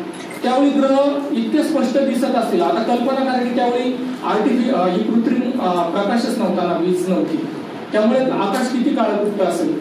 आता या आपल्याला अनुभव घेता येतो, पण तुम्हाला इतक्या रिमोट जागी जावं लागतं, तुम्हाला आकाशगंगेचा एक आर्म आहे तो दिसू शकतो. तर त्यातून त्याने दिवस रात्र म्हणजे दिवसात एका दिवसाचं मोजमाप करायला सुरुवात केली. मी असं म्हणजे माझ्या भाषणात आलं की 7 दिवस माणूस मोजत नव्हता पहिले, तो फक्त 5च दिवस मोजायचा. मग त्याच्यानंतर त्याच्यात काही सुधारणा केल्या गेल्या की अरे ते ग्रह ते, कारण त्यांचा आकार एवढा मोठा नव्हता, मंगळ गुरु वगैरे, मग हे जे 2 आहेत यांचाही आधार घेतला गेला आणि मग ते 7 दिवस आले. कालमापन इतक्या पद्धतीने केलं गेले, मला वाटतं काय हजारो पद्धती कालमापनाच्या. त्याच्यामध्ये मग स्टँडर्ड पद्धत आपल्या इसवी सणापासून आली, जी सगळ्या जगाने स्वीकारली. आणि हे सगळं माणूस का करत होता, त्याला प्रवास करायचा होता, प्रवास करताना त्याला हे सगळे संदर्भ पाहिजे होते. मग त्यातून कालमापन आलं. वेगवेगळ्या ज्या संस्कृती मगाशी उल्लेख केला, 4300 संस्कृती होत्या. मग एकमेकांचं आदान प्रदान झाल्यानंतर त्याच्यामध्ये सुधारणा होत गेल्या आणि मग माणसाचं काय म्हणू आपण, त्याचं जीवन सुसह्य होत गेलं. त्याच्यामध्ये भविष्यकथा हे जे प्रेडिक्शन केलं जायचं, याला भविष्यकथा म्हणा किंवा दुसरं काही म्हणा, पुढे म्हणजे मानवी संस्कृती विकसित झाल्यानंतर हे मुख्यत्वे राजे महाराजे त्यांच्यासाठी केलं जायचं. कारण का तर त्याचा वापर करते ते होते, कारण हे सांगणारी फार थोडी लोक होती. आता त्यामध्ये पूर्वी ज्या काही टोळ्या होत्या, माणूस नेहमी संघर्ष करत आलाय, एकमेकांची लढाई, आणि तो त्याचं गणित त्याच्याशी लावायचा. त्याच्या जो कोणी सल्लागार होता त्याने ज्यावेळी त्याला सांगायचा की या तारखेला तू त्यांच्या बरोबर युद्ध करायला, आणि आता युद्ध म्हटलं की एक जण जिंकणार एक जण पराभूत होणार. मग जो पराभूत झालेला आहे तो आणखी विचार करायचा काय चुकलं, आणि त्याच्याकडे हे सांगणारा माणूस होता, याच्याकडेही सांगणारा माणूस होता. मग यातून त्याने काय शक्कल लढवली किंवा त्याने काय युक्ती लढवली की अरे तुझा जन्माची वेळ काय आहे किंवा जन्माचा दिवस काय आहे, मग ती जन्मतिथी त्याच्यामध्ये ऍड झाली आणि मग कालांतराने सामान्य लोक सगळ्यांमध्ये यायला लागलं. आता याची गणित ज्यांना मांडता यायला लागली, याचं अचूक गणित, मग त्या लोकांनी किंवा त्या क्लासने या सगळ्याचा काय म्हणजे एक पद्धत रूढ होत गेली. मग ऍस्ट्रॉलॉजर म्हणजे मुळातलं हे खगोलशास्त्र, खगोलशास्त्राला मदर ऑफ ऑल सायन्सेस म्हणतात. कारण पहिलं माणसाने काय केलं आदिमानव कालखंडापासून, तर त्यांनी पहिल्यांदा हे निरीक्षण केलं म्हणजे खगोलातल्या घटकांचं. म्हणून खगोलशास्त्राने मोजायला सुरुवात केली. खगोलशास्त्रातून आपल्याला नियमित ऋतू कळले, मग त्यातून शेती, त्यातून मग भौतिकशास्त्र, रसायनशास्त्र, म्हणून खगोलशास्त्राला मदर ऑफ ऑल सायन्सेस म्हटलं जातं. पुढे कालांतराने काय झालं की खगोलशास्त्रातून ऍस्ट्रॉलॉजी ही वेगळी पडत गेली आणि मूळ जे विज्ञान आहे खगोलशास्त्र ते सेपरेट विज्ञानाच्या दिशेने किंवा विज्ञानाच्या मार्गाने ते पुढे पुढे प्रगती करत राहिलं. तर याच्यामध्ये खगोलशास्त्राला जर धर्म म्हटलं तर भविष्यशास्त्राला अंधश्रद्धा म्हटलं जातं, असं फ्रेंच एका तत्वज्ञानी म्हणून ठेवलं. काही लोकांचं असं म्हणणं आलं की भविष्यशास्त्र ही खगोलशास्त्राची सावत्र आणि क्रूर मुलगी आहे वगैरे, असं काहीतरी कोणाचं स्टेटमेंट आहे एका विचारवंताचं. पण हे झाले पाश्चात्य विचारवंत. आपण आपल्याच भूमीतल्या बहिणाबाई आहेत, दुसऱ्या बाजूला तुकोबा आहेत आणि यांनी सुद्धा ग्रह ताऱ्यांनुसार मानवी जीवन चालत नाही हे जवळपास 200 आणि 400 वर्षांपूर्वी सांगून ठेवलं. नको नको ज्योतिषा माझ्या दारी नको येऊ, माझे देव मला कळे माझा हात नको पाहू, धनरेषांच्या सरांनी कळ हात रे फाटला, देवा तुझ्या बी घरचा जरा धनाचा आटला, म्हणे नशिबाचे 9 ग्रह तळ हाताच्या रेगोट्या, बापा नको मारू थापा अशा उगा खऱ्या होत्या. तुकोबांचं आहे की शुभ झाल्या दिशा अवघाची काळ, अशुभ मंगळ अमंगळाचे, हातीची दीपे दुरावलेली निशी, न देखीचे कैसी आहे तेही, सुख दुःखाहूनी नाही विपरीत, देतील आघात हित फळे, तुका म्हणे आता आम्हासी बरे, अवघेची झाले जीवजंत. आणि अंतिममुळे त्यांच्या सांग जाणती शकून भूत भविष्य वर्तमान, त्याचा आम्हासी कंटाळा पाव नावडती डोळ. तर त्यावेळी आत्ताच्या सारखी साधनं नव्हती हा सगळा अभ्यास करायला. आता मी तुम्हाला सूर्यग्रहणातलं सूर्याचे जी चंद्राची जी सावली पृथ्वीवर पडली त्याचे थेट आपण फोटो घेऊ शकलो. माणसाच्या वाटचालीमध्ये अत्यंत क्रांतिकारक घटना किंवा अतिशय माणसाचा पराक्रम, त्याचं बुद्धी कौशल्य, त्याची चिकाटी, त्याचे परिश्रम, त्याची झोपून देण्याची वृत्ती, त्याची ईर्ष्या, या सगळ्याचा परिपाक म्हणजे माणूस ज्यावेळी चंद्रावर जाऊन आला ती घटना. कारण त्या घटनेनंतर सगळ्या समाजाची विचार करण्याची परिस्थिती बदलली. म्हणजे माणूस चंद्रावर जायच्या आधीचा मानवी कालखंड आणि नंतरचा कालखंड अशी विभागणी त्यावेळी झाली होती. विचार करा की या पृथ्वीवरून निघायचंय, चंद्रावर जायचंय आणि पुन्हा सुरक्षित परत यायचंय. हे अत्यंत प्रचंड मोठं आव्हान होतं, पण माणसाने त्याच्या तंत्रविज्ञानाच्या कौशल्यावर ते साध्य करून दाखवलं. अर्थात हे सहज साध्य झालं नाही, त्याच्यामध्ये त्याची जवळपास टप्प्याटप्प्यात पाहिलं तर काही शेकडो वर्षांची चिकाटी मेहनत होती. अर्थात ती शेवटच्या काही दशकांमध्ये त्याने प्रचंड परिश्रम घेतले आणि ते शक्य करून दाखवलं. त्यामुळे तसं पाहिलं तर सगळ्या या सजीव सृष्टीमध्ये माणूस दुर्बल आहे. ना त्याच्याकडे हत्ती एवढी ताकद आहे, ना त्याच्याकडे काय म्हणजे तो सगळ्या बाबतीत दुबळा आहे. पण त्याने त्याचं जे बुद्धी कौशल्य विकसित केलं गेलं, जे काही सुरुवात 60-70 हजार वर्षांपूर्वी झाली, 7 लाख वर्षांपूर्वी, तिथून तो इथपर्यंत आला. पुन्हा आपण जर कालखंड तपासत गेलो तर साधारण आधुनिक विज्ञान युग गॅलिलिओ पासून सुरू झालं असं मानलं जातं. कारण सगळ्या जगाचं विज्ञानाची एक परिभाषा व्हायला सुरुवात तिथून झाली. आपल्या देशामध्ये विज्ञान होतं, आपल्या संस्कृतीमध्ये विज्ञान होतं, चीनी संस्कृतीमध्ये विज्ञान होतं, माया संस्कृतीमध्ये विज्ञान होतं. पण हे सगळं जग ज्यावेळी एकाच परिभाषेमध्ये यायला लागलं, तो कालखंड गॅलिलिओ पासून मानला जातो. मग गॅलिलिओ, न्यूटन, आपल्या इकडचे काही अनेक शास्त्रज्ञ आहेत आणि त्याच्यामध्ये मग पुन्हा औद्योगिक वाफेच्या इंजिनाचं एक कालखंड आहे. कृत्रिम विद्युत शक्ती माणसाने शोधली. पुढचं युग मग टप्प्याटप्प्याने कम्युनिकेशन, त्याच्या पुढे आता संगणक युग किंवा आपण स्पेस युग ज्याला म्हणतो. एक कृत्रिम पदार्थ आपण जन्माला घातला, प्लास्टिक, त्याच्यातून पुन्हा पुढच्या टप्प्यामध्ये सेमीकंडक्टर जन्माला घातला आणि किती बदलत गेले. म्हणजे सकाळी आपल्या टूथपेस्टचं झाकण जरी हरवलं ना तरी आज आपल्याला असह्य वाटतं. साधी गोष्ट आहे ना, एक टूथपेस्ट आहे 100 ग्रामची आणि आपण आणून निम्मी संपलेली आहे, पण एक दिवस ते झाकण पडलं सापडत नाही.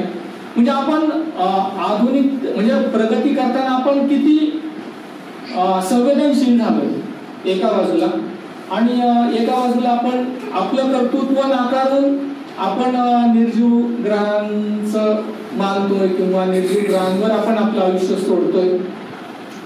शुभाशुभ वगैरे सगळ्या गोष्टी आहेत. तसं पाहिलं, लांब जाऊन जर पाहिलं तर पृथ्वी फिरते, चंद्र फिरतोय. त्या पृथ्वीला काही माहित नाही का आपण आपल्यामुळे काय, चंद्राला काय माहित नाही आपल्यामुळे कालगणना होते, पृथ्वीला माहित नाही आपल्यामुळे कालगणना होते. मी माझ्या पुस्तकात लिहिताना मला सुचलं म्हणून एक ओळ अशी लिहिली होती. याचं महत्व काय, माणूस चंद्रावर जाऊन आला. पहा की नाशिकला जर मालेगाव मधून आणि सिन्नर तालुक्यातून, मालेगाव तालुक्यातून आणि सिन्नर तालुक्यातून माणूस आला तर तो काय डायरेक्ट म्हणजे आपण एका तालुक्यातून आले तर आपण काय म्हणतो, आपण एकाच तालुक्यातले. त्या तालुक्याच्या गावी माणूस गेला की आपण काय होतो, माझ्या शेजारच्या गावचा. आपण मुंबईला गेलो, तुम्ही नाशिकचे, पुण्याचा, तर मी काय म्हणलं, अरे तुम्ही माझ्या शेजारच्या जिल्ह्यातले. आपण दिल्लीला गेलो तर आपण महाराष्ट्रातला कुठल्याही दूरचा माणूस असला की आपण काय, अरे आपण महाराष्ट्रातले. आपण फॉरेनला गेलो तर मग पुणे असं तर अरे बिहार काय करतो, अरे तू तर आपण आहे असं म्हणतो. आणि अवकाशात जर सोडून गेलो पृथ्वीचं तर मग आपल्याला सगळ्या पृथ्वीवरचा माणूस आपलाच वाटतो. तर विज्ञानाची शिकवण एवढीच आहे, माणूस एक आहे. आणि आता काय आव्हानात्मक आहे तर आपली पृथ्वी सांभाळली पाहिजे. पृथ्वीवर आलेली संकट प्रचंड आहे. पुन्हा ज्या गोष्टींसाठी या मान्यवरांनी त्यांचं बलिदान दिलं, त्यांचा जो विचार होता, विज्ञान अर्थातच दुधारी तलवार आहे, ती विवेकानेच वापरली पाहिजे. आणि त्याचा फार मोठा धडा दुसऱ्या महायुद्धामध्ये घेतलेला आहे. दुसऱ्या महायुद्धानंतर सगळं जग शहाणच व्हायला पाहिजे असं सगळ्यांनाच वाटत होतं. तरी पण अविचारी किंवा विवेक नसलेली माणसं असतात आणि शेवटी जगाची वाटचाल मानवतेकडेच व्हायला पाहिजे अशी सगळ्यांचा आग्रह असतो. विवेकी वाटचालच व्हायला पाहिजे. सुखसोयी सगळ्या वापरत चाललंय. दाभोळकर सर त्यांचं वाक्य असायचं की आपण विज्ञानाची सृष्टी घेतली पण विज्ञानाची दृष्टी घेतली नाही. तर हाच एक मुख्य काय म्हणून समराईज करता येईल आपल्याला की हा विचार सगळीकडे पसरला पाहिजे. आणि आपलं कर्तृत्व आहे, जे काही माणूस वागतोय, ज्या काही घडामोडी घडत आहेत ते सगळं त्याचं कर्तृत्व आहे. आणि परत माणूस माणसाशी चांगला वागला की सगळे प्रश्न सुटणार आहेत. आणि पुन्हा मग आणखी पुढे आलं की दुसऱ्या महायुद्धानंतर बरेचसे देश नव्याने त्यांना स्वातंत्र्य मिळालं. आपला देश त्याच्यामध्ये होता. आपल्या देशाचं वैशिष्ट्य असं की आपल्या देशाचा स्वातंत्र्याचा लढा अत्यंत सगळ्या जगामध्ये वेगळा आहे. तो अहिंसेच्या मार्गाने झालेला होता. देश स्वातंत्र्य झाल्यानंतर सुद्धा अनेक चांगल्या गोष्टी घडण्यास सुरुवात केली गेली. ते आलेलं आहे पुढे. एवढ्या मोठ्या खंडप्राय देशामध्ये सगळं असं 1, 2, 3.5 बदलणं अशक्य आहे. तर त्याच ज्या अतिशय चांगल्या काय म्हणू आपण आधाराने आपण चाललोय त्या संविधानाचं मी कलम इथे करतो. आणि माझं व्याख्यान इथे थांबवतो. प्रश्न उत्तरांना आपण नक्की सुरुवात करू. तर मला वाटतं की मी जे आधी काय घडामोड किंवा काय आणखी जे बोलतो त्याचं कारण एवढं होतं की या सगळ्या गोष्टी पहिल्यांदा कळल्या पाहिजेत. आणि आपण आपल्या सगळ्यांचं जगणं अधिकाधिक उन्नत करूया. प्रश्न असतील तर देऊ नक्की. तुम्हाला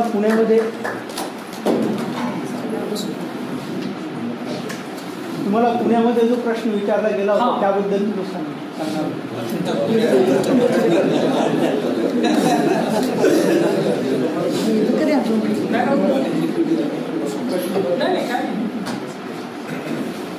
आम्ही पुण्यामध्ये GMRTचंच एक्झिबिशन हे केलेलं होतं आणि तिथे ग्रह मला सांगत होतं. तर पुण्यातल्या व्यक्तीने असं आमचा मोठा ग्रुप होता, त्या व्यक्तीचं म्हणणं असं होतं की आपला जो ग्रहांचा आपल्यावर प्रभाव पडतो तो खरा आहे. मला स्वतःला त्यांनी त्याचे अनुभव सांगितले की शनीचा त्रास झाला वगैरे. आता त्याला त्या ज्यांनी भविष्य सांगितलं त्यांनी जे सांगितलं तो ते आम्हाला सांगत होता ती व्यक्ती. तो म्हटला की माझ्यासाठी 2.5 वर्ष शनी ग्रह उलटा फिरलेला आहे, माहिती आहे तुम्हाला. तर मी म्हटलं अहो काय एका माणसासाठी एवढा मोठा ग्रह तेवढे नाही. मला सांगितलं म्हणे माझं ज्यांनी सगळं केलं ना काय कुंडली पाहिजे तुम्ही चला त्यांच्याकडे. मी त्यांना मी एकटा नव्हता, आमचा ग्रुप होता, खूप परोपरीने समजावून सांगितलं की तुम्हाला काय तुमचा मानसिक आधार वगैरे या गोष्टी असतील, पण तुम्ही निदान आता तुमच्या एकट्यासाठी ग्रह उलटा फिरेल असं नाही होत. म्हटलं ठीक आहे तुम्ही काय मानायचं ते माना, पण असं होत नाही. तर हा असा गमतीदार अनुभव पुण्यात आला होता. खूप लोक वेगवेगळे प्रश्न विचारायचे. पण पुण्यातले डॉक्टर पवी वर्तक सूक्ष्मदेवाने मंगळावर गेले होते.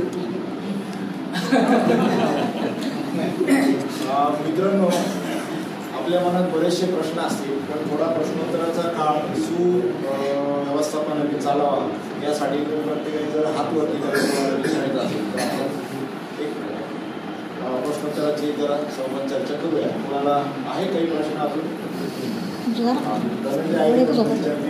बसून मी एक होमिओपॅथी डॉक्टर आहे आणि आपण बघायचं की चंद्र आणि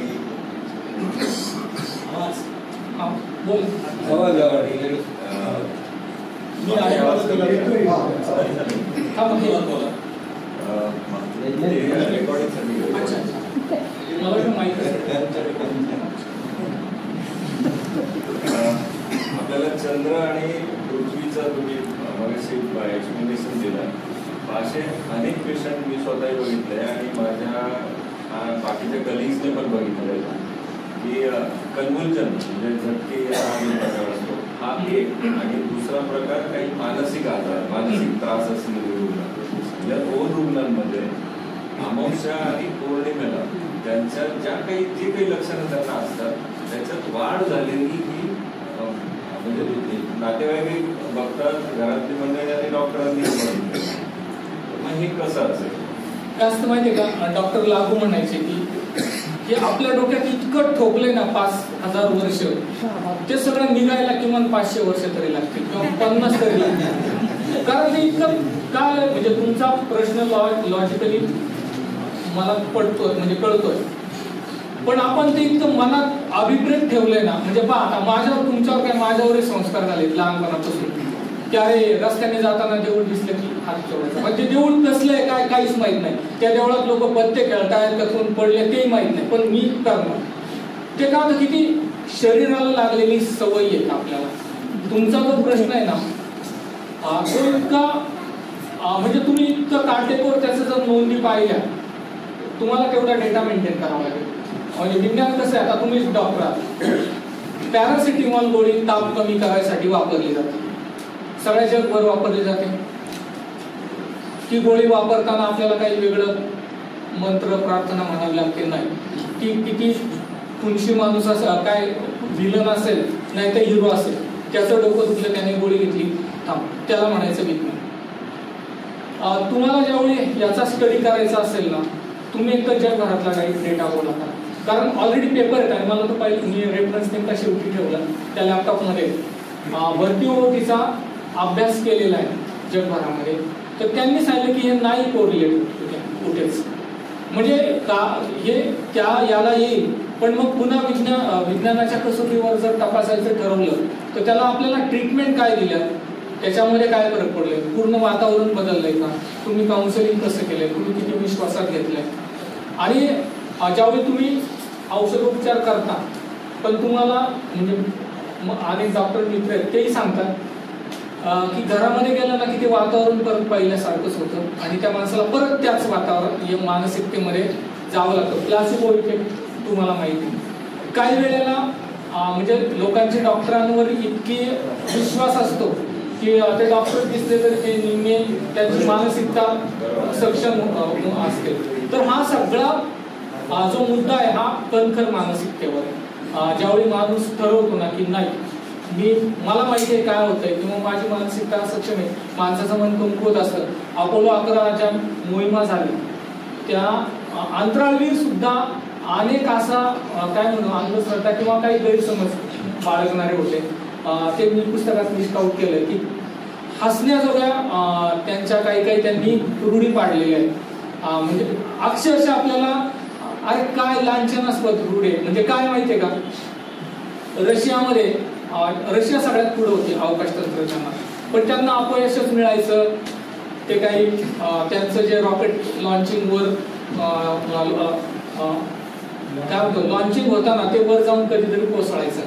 तर ते एकदा त्यांनी इतकं कॉन्सन्ट्रेट केलं त्याच्यावर सेर्गेई कोरोलेव, आणि त्यांनी काय केलं की एका लॉन्चिंगच्या वेळी आहे ना ते जे लॉन्चिंग पॅड आहे ना तिथेच लग गेले आणि त्या दिवशी ते सक्सेस झाले. त्याच्यानंतर तिथे काय पद्धत पडली माहितीये का की सगळ्यांनी हातात हात घालायचे आणि ते राऊंड करून लग्न करायचे. हे हास्यास्पद आहे. आता अजून काय की अमेरिकेमध्ये असंच काही अपयश मिळत होतं. ज्यावेळी एका टेस्टच्या वेळी यश मिळालं त्यावेळी ते काय भुईमुगाच्या शेंगा खात होते. मग त्यांनी ठरवलं की अरे येताना आता भुईमुगाच्या शेंगा आणायच्या आणि त्या खायच्या. एका मिशनच्या वेळी काय झालं, मला वाटतं डॉकिंग ते यश मिळालं म्हणून त्याने टाय कापून टाकलं आणि मग ते पद्धत रूढ झाली की प्रत्येकाने ना टाय कापून टाकायचं. तर हे सगळे मानवी स्वभावाचे मानवी संवेदनशील काय त्याला म्हणता येईल त्याचे पहिलं याच्या पलीकडे लघवीचं रेकॉर्ड केलेलं आहे. रेकॉर्ड आहे लघवीचं. पण मग लघवी केली आणि पडलं नाही हे पण नक्की झालंय का? लघवी केल्यावर पडलं त्या कालखंडामध्ये करत होते. आता मला नाही वाटत कोणी असं करत. अंतराळ जे जाणारे शास्त्रज्ञ होते त्यांच्या पण अंधश्रद्धा आहेत आणि त्या बीज झालेल्या आहेत, पण त्या कायम नाही राहिलेल्या. त्याच्यावर पुढच्या जे कोण क्रू गेला तो वेगवेगळ्या वेळेला गेलेला आहे, त्याच्यामुळे त्या बाहेर पडतात. माझा प्रश्न विचारत तुम्हाला जोडून त्यांच्या प्रश्नाचं उत्तर असं देतो की राजस्थानमधले जयपूर विद्यापीठाने 700 केस स्टडी केला. आमुषाम पौर्णिमाला झटके येणारे वेडेपणा करणारे, त्याच्यात काही तथ्य सापडले, त्याचा पुरावा आपल्याकडे आहे. दुसरा अमेरिकन सायकोलॉजिकल सोसायटी याला एक शब्द आहे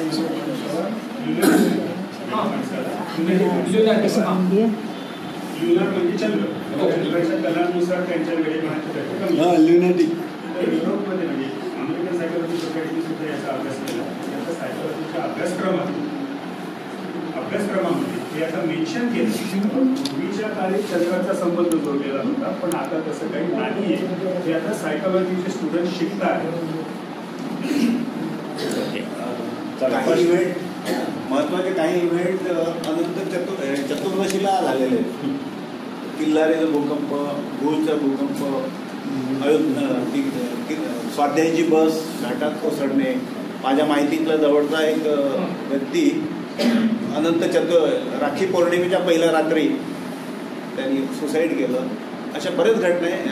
मुंबईचा महापूर, अशा काही बऱ्याच घटना आहेत अनंत चतुर्दशीच्या दिवशी घडल्या. यांचा पण प्रश्न वेगळा, यांचा प्रश्न वेगळा. एकच आहे हे जे लॉ ऑफ प्रोबॅबिलिटीवर आहे ऍक्च्युअली. म्हणजे 10 पैकी 10 वेळा व्हायला पाहिजे, म्हणजे प्रत्येक चतुर्थीला हे व्हायला पाहिजे तर ते खरं.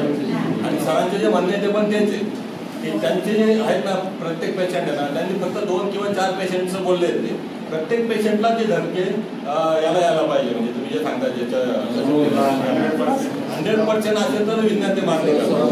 100 पैकी 9 वाजता 9 वेळा जरी झालं तरी ते विज्ञान मान्य नाही. आम्ही त्याचं उत्तर मला वाटतं सर निवडणुकीमध्ये उमेदवार कुठल्या पक्षामध्ये अर्ज भरत नाही.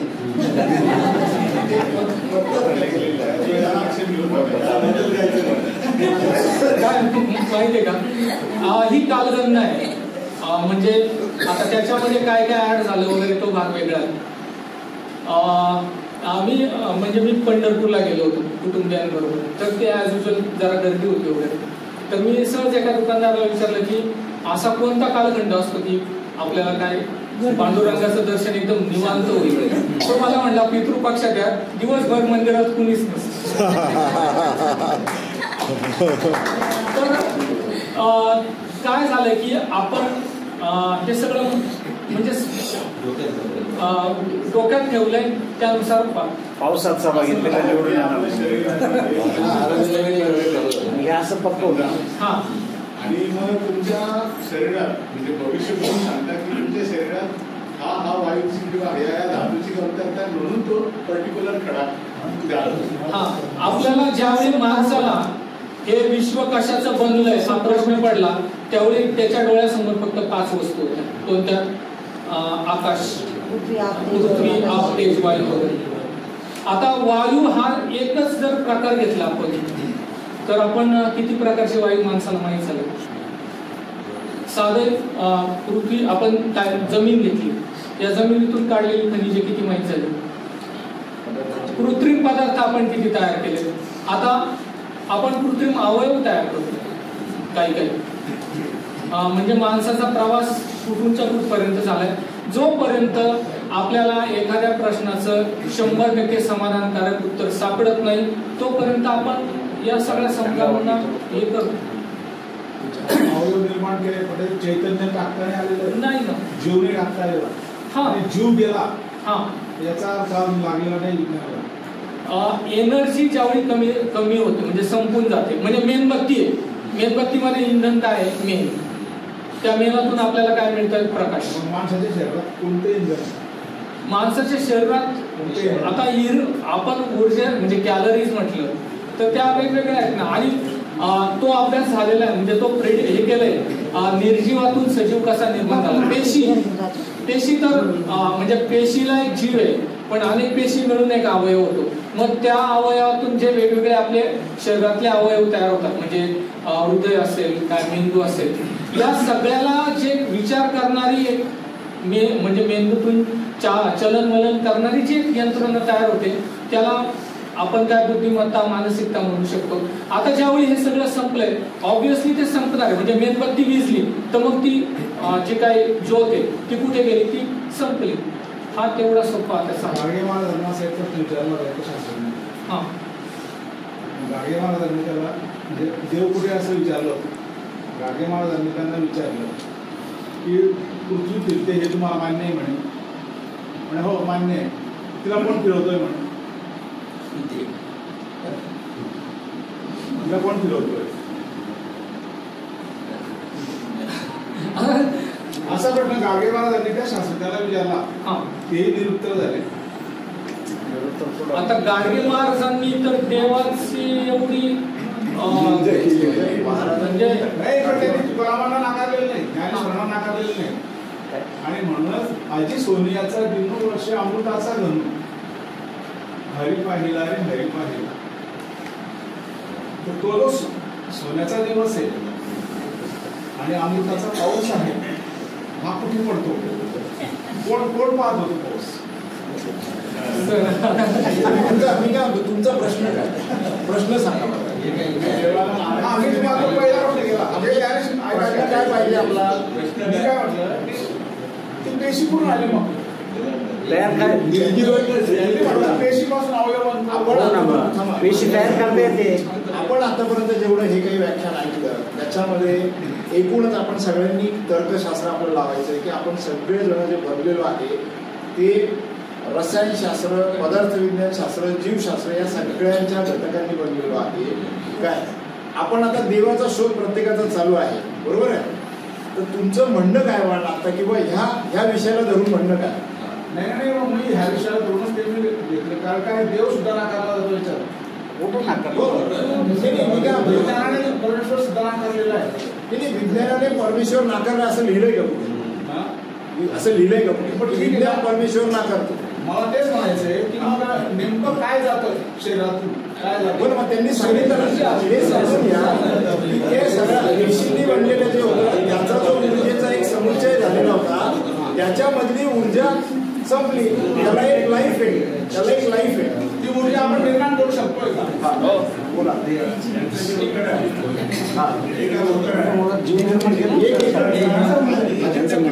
मेडिकल सायन्सेसचा जो काही अभ्यास झालेला आहे त्याच्यामध्ये शरीरामध्ये ऊर्जा निर्मितीचं काम मायटोकॉन्ड्रियामध्ये 2 प्रकारचे DNA असतात. एक जे आपण DNA म्हणतो, आपल्याला माहिती आहे तेच, आणि मायटोकॉन्ड्रियल DNA म्हणतो तो वेगळा असतो. माणूस जेव्हा मरतो तेव्हा हे मायटोकॉन्ड्रियामधलं ऊर्जा निर्मितीचं काम कमी होतं आणि ऊर्जा निर्मिती झाली नाही की मनुष्य थांबतो.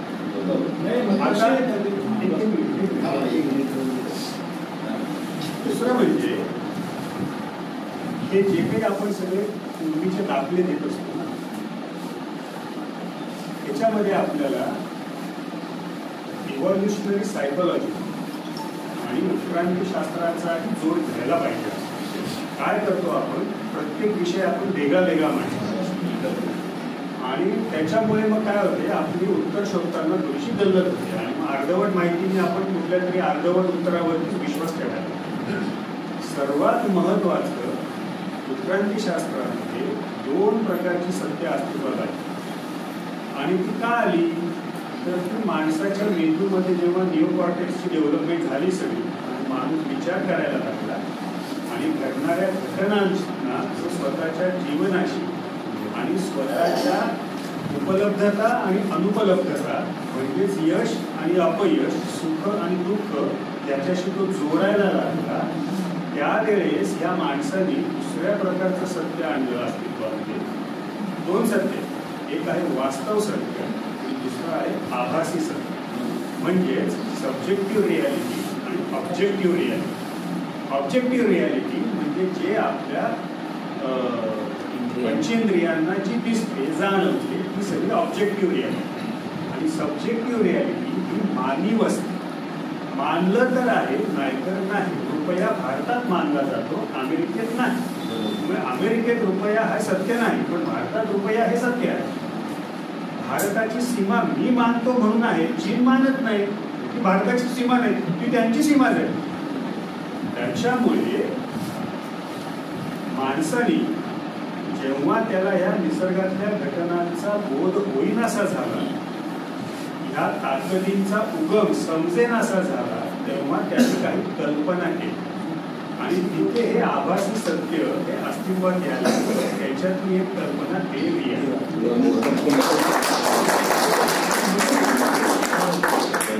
काय आहे शेवटी बघा, ज्या संतांची उदाहरणं आपण तेव्हा गाडगे बाबांनी देव नाकारला, अगदी बरोबर आहे.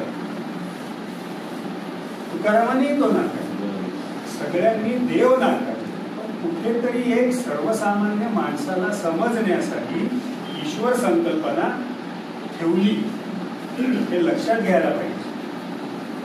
आणि म्हणून ह्या सगळ्यांनी इतर कुठल्या, आता ह्या सगळ्या संकल्पना, सब्जेक्टिव्ह रियालिटी म्हणजे काय, तर ह्या संकल्पना आहेत वेगळ्या वेगळ्या. मग त्या प्रत्येक माणूस जिथे जिथे ह्या पृथ्वी तलावर जाऊन बसला तिथे तिथे त्यांनी आपापल्या बुद्धीनुसार संकल्पना तयार केल्या आणि ह्या सगळ्या संकल्पना काळानुसार त्याच्यामध्ये बदल होत गेलेले आहेत. त्यामुळे मृत्यूची संकल्पना, जन्माची संकल्पना, मग अध्यात्मशास्त्र काय सांगतं, जन्म मृत्यूलाही अस्तित्व नाही आहे. आणि म्हणून ह्या संकल्पनांच्या उत्क्रांतीशास्त्रानुसार आपण आता विचार केले पाहिजे का कुठल्या संकल्पना या माणसांनी त्याच्या त्यावेळेच्या बुद्धीच्या झेपेनुसार निर्माण केल्या, पण आताची त्याची बुद्धीची झेप आणि आता त्याला कळलेलं विज्ञान ह्याच्यावर त्या संकल्पना उतरतायत का, नसतील उतरत तर त्या आता आपल्याला बाजूला सारायला. आणि संकल्पनांना आपल्याला संकल्पनेच्या पातळीवरच ठेवायला पाहिजे, त्याला वास्तव म्हणून स्वीकारायचं नाही. कारण संकल्पना या मानवी व्यवहार सुकर करण्यासाठी तात्पुरत्या वापरायच्या आहेत. धर्म ही संकल्पना असेल, देश ही संकल्पना असेल, ही जागतिक व्यवहार सुकर होण्यासाठी भाग पाडले म्हणून त्या तेवढ्या पुरत्या वापरायच्या. त्याच्यामुळे एकमेकांचे जीव घ्यायचं कारण नाही, त्याच्यामुळे एकमेकांबद्दल द्वेष पसरवायचं काही कारण नाही. कुठेतरी अरबस्थानात एक संकल्पना निर्माण झाली आणि इस्लामचा उदय झाला. कुठेतरी यहुदी धर्मामध्ये एक संकल्पना आली, तिथे ख्रिश्चनाचा उदय झाला. कुठेतरी भारतामध्ये वेगवेगळे पंथ तयार झाले. 6व्या-10व्या शतकामध्ये शंकराचार्यांनी सगळे पंथ सगळे बाजूला सारले आणि सगळ्यांना एकत्र आणलं. काय तर मग शैव वैष्णव यांची युद्धच होत होती ना सगळीकडे. आडवे गंध आणि उभे गंध एकमेकांच्या विरोधात आजही आपल्या कुंभमेळ्यामध्ये मारामाऱ्या करतात तलवारी घेऊन. हे सगळं सुद्धा हे जे सगळे झाले त्या सगळ्या संकल्पना झाल्या आणि त्या स्पष्टतेने मानवी व्यवहार सुबोध होण्यासाठी त्या निर्माण केल्या गेल्या. काळाच्या ओघात याच्यावरती नाविन्याने विचार व्हायला पाहिजे आणि जुनं आहे ते सगळं बाजूला सारून आता ह्या विज्ञानाच्या आधारावर म्हणजेच ज्ञानाच्या आधारावर परत एकदा नवीन पुढे जाणं गरजेचं. आणि म्हणून हे जे काही आपण पुराणातले दाखले देतो किंवा जे काही वेगवेगळ्या संकल्पनांच्या आधारावर तुमचं खोटं आमचं खरं हे सांगतो आहोत ना, हे सगळं एकदा आपल्याला नवीन ज्ञान जे माणसाला झालेलं वेदांमध्ये आहे ना ज्ञान सगळं वेदांमध्ये आहे, दर्शनांमध्ये ज्ञान, वैशेषिक दर्शन असू द्या, न्याय दर्शन असू द्या, या सगळ्यांमध्ये वेगळे वेगळे ज्ञान आलेले आहेत. पण ते माणसाला त्या काळामध्ये आलेल्या अनुभवानुसारचे आहेत. त्याच्या पुढचे अनुभव आपण कधी मानतच नाही अजून. त्याच्या पुढचे अनुभव नाकारण्याचं काही कारणच नाही ना. आणि त्याच्यामुळे ह्या पुढचे अनुभव हे मागचे अनुभव हे सगळे लक्षात घ्यायला पाहिजे. हे अनुभव काही परिपूर्ण आहेत विज्ञानाचे असं विज्ञानच म्हणत नाहीये. पण आपण मात्र म्हणतोय नाही नाही आमचे वेदच परिपूर्ण किंवा आमचं बायबलच परिपूर्ण किंवा अवेस्ताच परिपूर्ण असं नाही आहे अजिबात. पण कुठेतरी काय झालेलं आहे, राजकीय फायदे, व्यक्तिगत फायदे ह्याच्यासाठी ह्या सगळ्यांचीच परिपूर्तता कायम कायम कायम इतके वर्ष डोक्यावरती हॅमर केली गेली. आणि त्याच्यामुळे मग हे कुठेतरी नवीन तर म्हणजे दाखला असा दिला जातो या सगळ्यांची जेव्हा चर्चा होते तेव्हा अरे विज्ञानच म्हणतं का बा आम्ही अजून अपूर्ण आहोत, पण मग आमचं शास्त्र सांगतंय आम्ही परिपूर्ण आहोत. आणि एकीकडे हेच शास्त्र सांगत असतं का बा जो माणूस म्हणतो मला देव कळला तो खोटा आहे. म्हणजे हे असे विरोधाभासी वाक्य सुद्धा आहे. ह्या पद्धतीने आपल्याला मुळात ज्या संकल्पना ह्या संकल्पना म्हणून समजून घ्यायच्या, काय ऑब्जेक्टिव्ह रिअलिटी आहे, सब्जेक्टिव्ह रिअलिटी समजून घ्या आणि मग ह्याच्यावर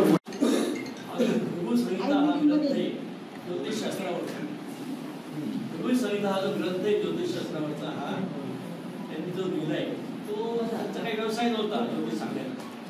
एवढा मोठा ग्रंथ त्याच्यावरचं प्रयोजन लॉजिक काय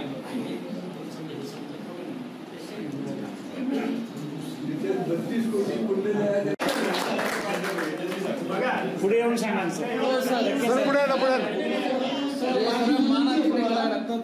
सांगा खरोखर मी आता म्हणजे काय म्हणतो की या व्याख्यानाचं पुढचं जर भाग असेल तर नक्की अजित सरांचं व्याख्यान आयोजित माझे मित्रच आहे, त्यांच्याकडे बरीच ग्रंथसंपदा आहे, मी पाहिली त्यांच्याकडे ते वाचतात तेवढं. आणि म्हणजे परत एकदा थोडस मागे कारण ते जाणं गरजेचं आहे. जसं येते नंदाला घरावरती ओळखलंय परत माणसाच्या उत्क्रांतीमधून जे काही ज्ञान आज आपण डाटा डाटा म्हणून सगळं करतोय, सगळं डाटा आपल्याला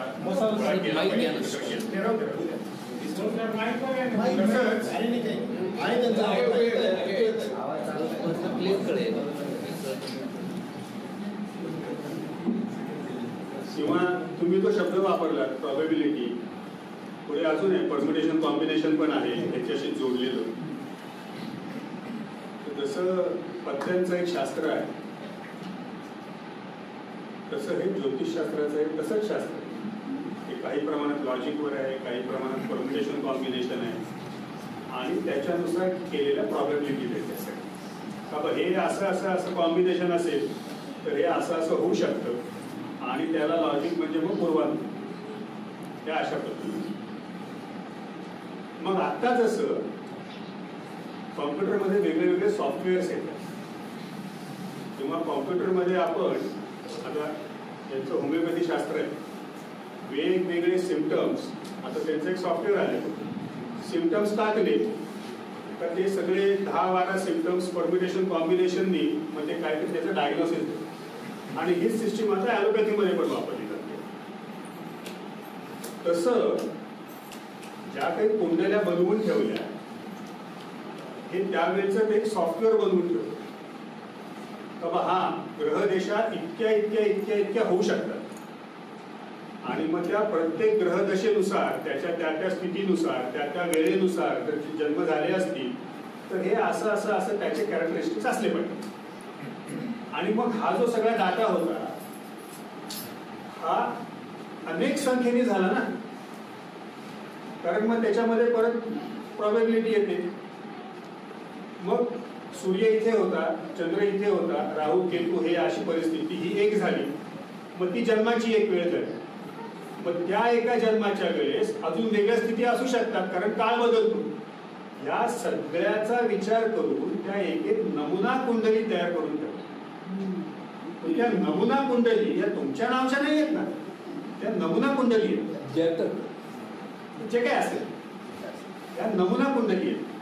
मग ह्या नमुना कुंडलीमध्ये आपली वेळ आपली ग्रहस्थिती ही तिथे तपासली जाते संदर्भ. मग जसं डॉक्टर मला आलेले सिम्पटम्स हे सगळे त्या सॉफ्टवेअरच्या एकेका कॉलम मध्ये भरतात का हा सकाळी शिंका येते, दुपारी तोंड कोरडं पडतं, संध्याकाळी ताप येतो, हे असं. मग हे कुठली लक्षणं आहेत, मग ही लक्षणं, मग याला काय हे औषध असं. तसं ह्या सगळ्या त्या नमुना कुंडली आहेत. त्या नमुना कुंडलींना आपण आपले हे सगळे सिम्पटम्स हे जोडून बघतो आणि मग त्यानुसार तुमचं काय भविष्य असेल हे तिथं ते सांगितलं. एवढंच आहे. म्हणजे पूर्वी फक्त काय झालं त्या 32,000 कुंडल्या लिहून ठेवायला लागल्या, आता ते सॉफ्टवेअर मध्ये. एवढाच हा प्रश्न आहे. नाही ऐकून घ्या परत ऐकून. ग्रहांचा परिणाम जो आहे, ग्रहांचा परिणाम जसा चंद्राचा भरती-ओहोटीवर होतो आहे किंवा हा भौतिक परिणाम आले का लक्षात. जसं चंद्राच्या कलांचा वेळाचारावर परिणाम होत नाही हे आता सिद्ध झाले ना, म्हणजे मानवी स्वभावावर होत नाही हे पण सिद्ध झालं एका अर्थी. म्हणजेच काय, या ग्रहांचा सुद्धा मानवी स्वभावावरती परिणाम होत नाही. तो फिजिकल असू शकेल, इन्फ्रारेड आले, युव्ही रेज आले, त्याच्यामुळे जे काही स्किनवर परिणाम होत आहेत ते होत आहेत का. व सूर्याच्या युव्ही रेजचा माझ्या स्किनवर परिणाम होतो म्हणून तो काही माझ्या स्वभावावर होतोय का किंवा माझ्या पुढच्या यशा अपयशावरती होणार आहे का, तर नाही. म्हणूनच मी ते मगाशी वाक्य सांगितलं होतं तेव्हा ज्या वेळेस रामाला वैराग्य आलं वयाच्या 14व्या वर्षी, हे या रामकथेमध्ये सांगितलेलं आहे, तेव्हा वसिष्ठांनी जे रामाला 9 दिवस ज्ञान दिलं ते त्या 9 भागामध्ये आहे. त्याच्यात पहिल्याच भागामध्ये सुरुवातीलाच समजून सांगताना त्यांनी पहिली गोष्ट क्लिअर केली का रामा या सृष्टीमध्ये नियती, प्रारब्ध, नशीब त्यांनी 3 शब्द घेतले बरं का. याला अस्तित्व नाही. जे तू करशील ते सत्य आहे. आता जेव्हा आपण ह्याच सगळ्यांचे दाखले देऊन त्यांच्याच ग्रंथांना प्रमाण मानून चालतो, मग योग वासिष्ठातलं हे वाक्य का नाही प्रमाण मानतात. मग जर नशीब, नियती, प्रारब्ध हे नाहीच आहे तर मग जन्मपत्रिकेवरचं भविष्य आणि हे ते सगळ्याला काही अर्थच नाही. मुहूर्त हा सोयीचा आहे, मुहूर्त हा सोयीचा आहे. कोणीही रात्री रात्री 12 वाजेचा लग्नाचं मुहूर्त कोणी काढत नाही. म्हणून या सगळ्यांकडे पाहताना आपण एक लक्षात घेतलं पाहिजे की माणसाने त्याच्या आकलनाप्रमाणे, सोयीप्रमाणे तो नेहमी सुखाची अपेक्षा करत आला आणि तो त्याच्या स्वतःच्या फायद्याचा शोध घेत आला. म्हणून या पद्धतीने याला जर एकच उत्तर तुम्हाला पाहिजे असेल तर बाबूराव बाबुलांची कविता नेहमी डोक्यात आणायची की वेदा आधी तू होतास, तूच सूर्याला सूर्य म्हटले, चंद्राला चंद्र म्हटले. हे लॉजिक जर त्या कवितेतलं जर तुम्हाला कळलं तर अशा अनेक प्रश्नांची उत्तरं तुम्ही स्वतः काढू शकाल. मला असं वाटतं की आता आपण हा वेळ झालेला आहे.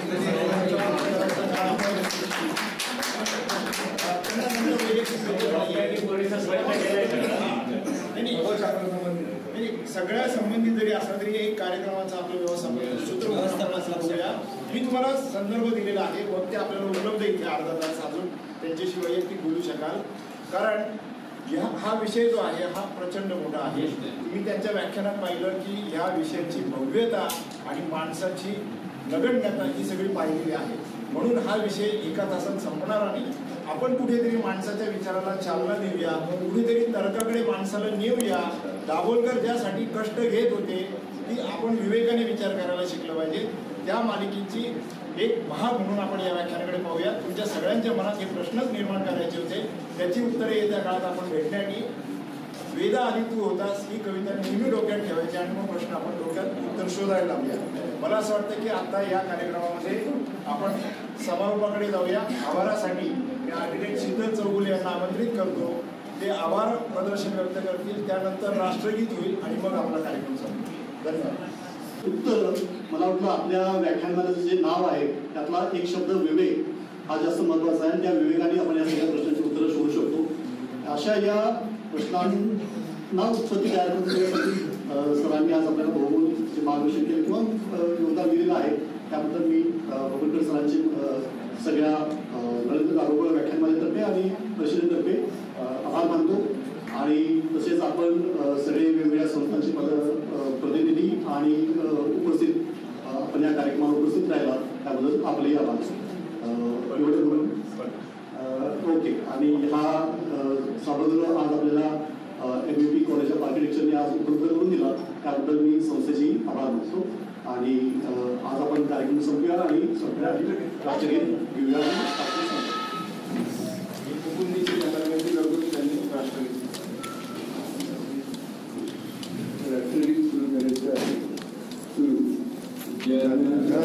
तर मित्रांनो, या व्हिडिओचा एंड मी साक्षात मुकुंद काका दीक्षित, वासंती काकी दीक्षित आहेत आणि रोहित कसबे सर आहे, आपले रावसाहेब कसबे सरांचे चिरंजीव आहेत.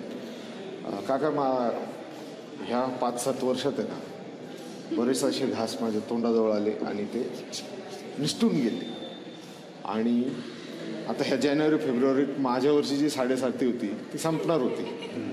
आणि आज जेव्हा आपण लेक्चर ऐकले त्याच्यावरून असं सिद्ध झालं की हे काही विषय नाही. म्हणजे आता परत माझं हेरमोड झालंय की बाबा तुझं 1-1.5 महिन्यानंतर काही होणार नाही आहे. जे काही करायचं ते तुलाच करायचं, बस मला ते तुम्हाला सांगायचं होतं. त्याच्यावर तुमचं काय हे? आणि जे इतके 2-2.5 महिने जे होणार होतं ना ते आत्ताच होणार आहे असं समजून ते करायला लागेल. त्याचं 2-2.5 महिन्याचं खरोखर काही संबंध नाही. म्हणजे मी 7.5 जे विचार डोक्यात 7.5 वर्ष वेस्ट केले माझे आयुष्याचे. खरं I have wasted that time. पण त्यातून हे शिकलं हे खूप महत्त्वाचं आहे. कारण अनेक लोक आजही शिकत नाही, मरेपर्यंत शिकत नाही. तुम्ही भाग्यवान आहात की तुम्ही या व्याख्यानाला आलात आणि 7.5 हा भ्रम आहे हा हे तुम्ही शिकलात.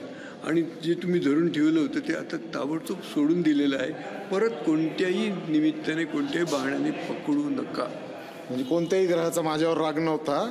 मीच नालायक असल्यामुळं माझ्या करिअरमध्ये अज्ञानी नालायक नाही. स्वतःला आपण कमी पण लेखायचं, अज्ञानी होतो आपण. म्हणजे मीच कुठेतरी कमी पडलो त्यामुळे माझ्या करिअरमध्ये डाऊनफॉल असेल जोपर्यंत. ओके, वंदे मातरम.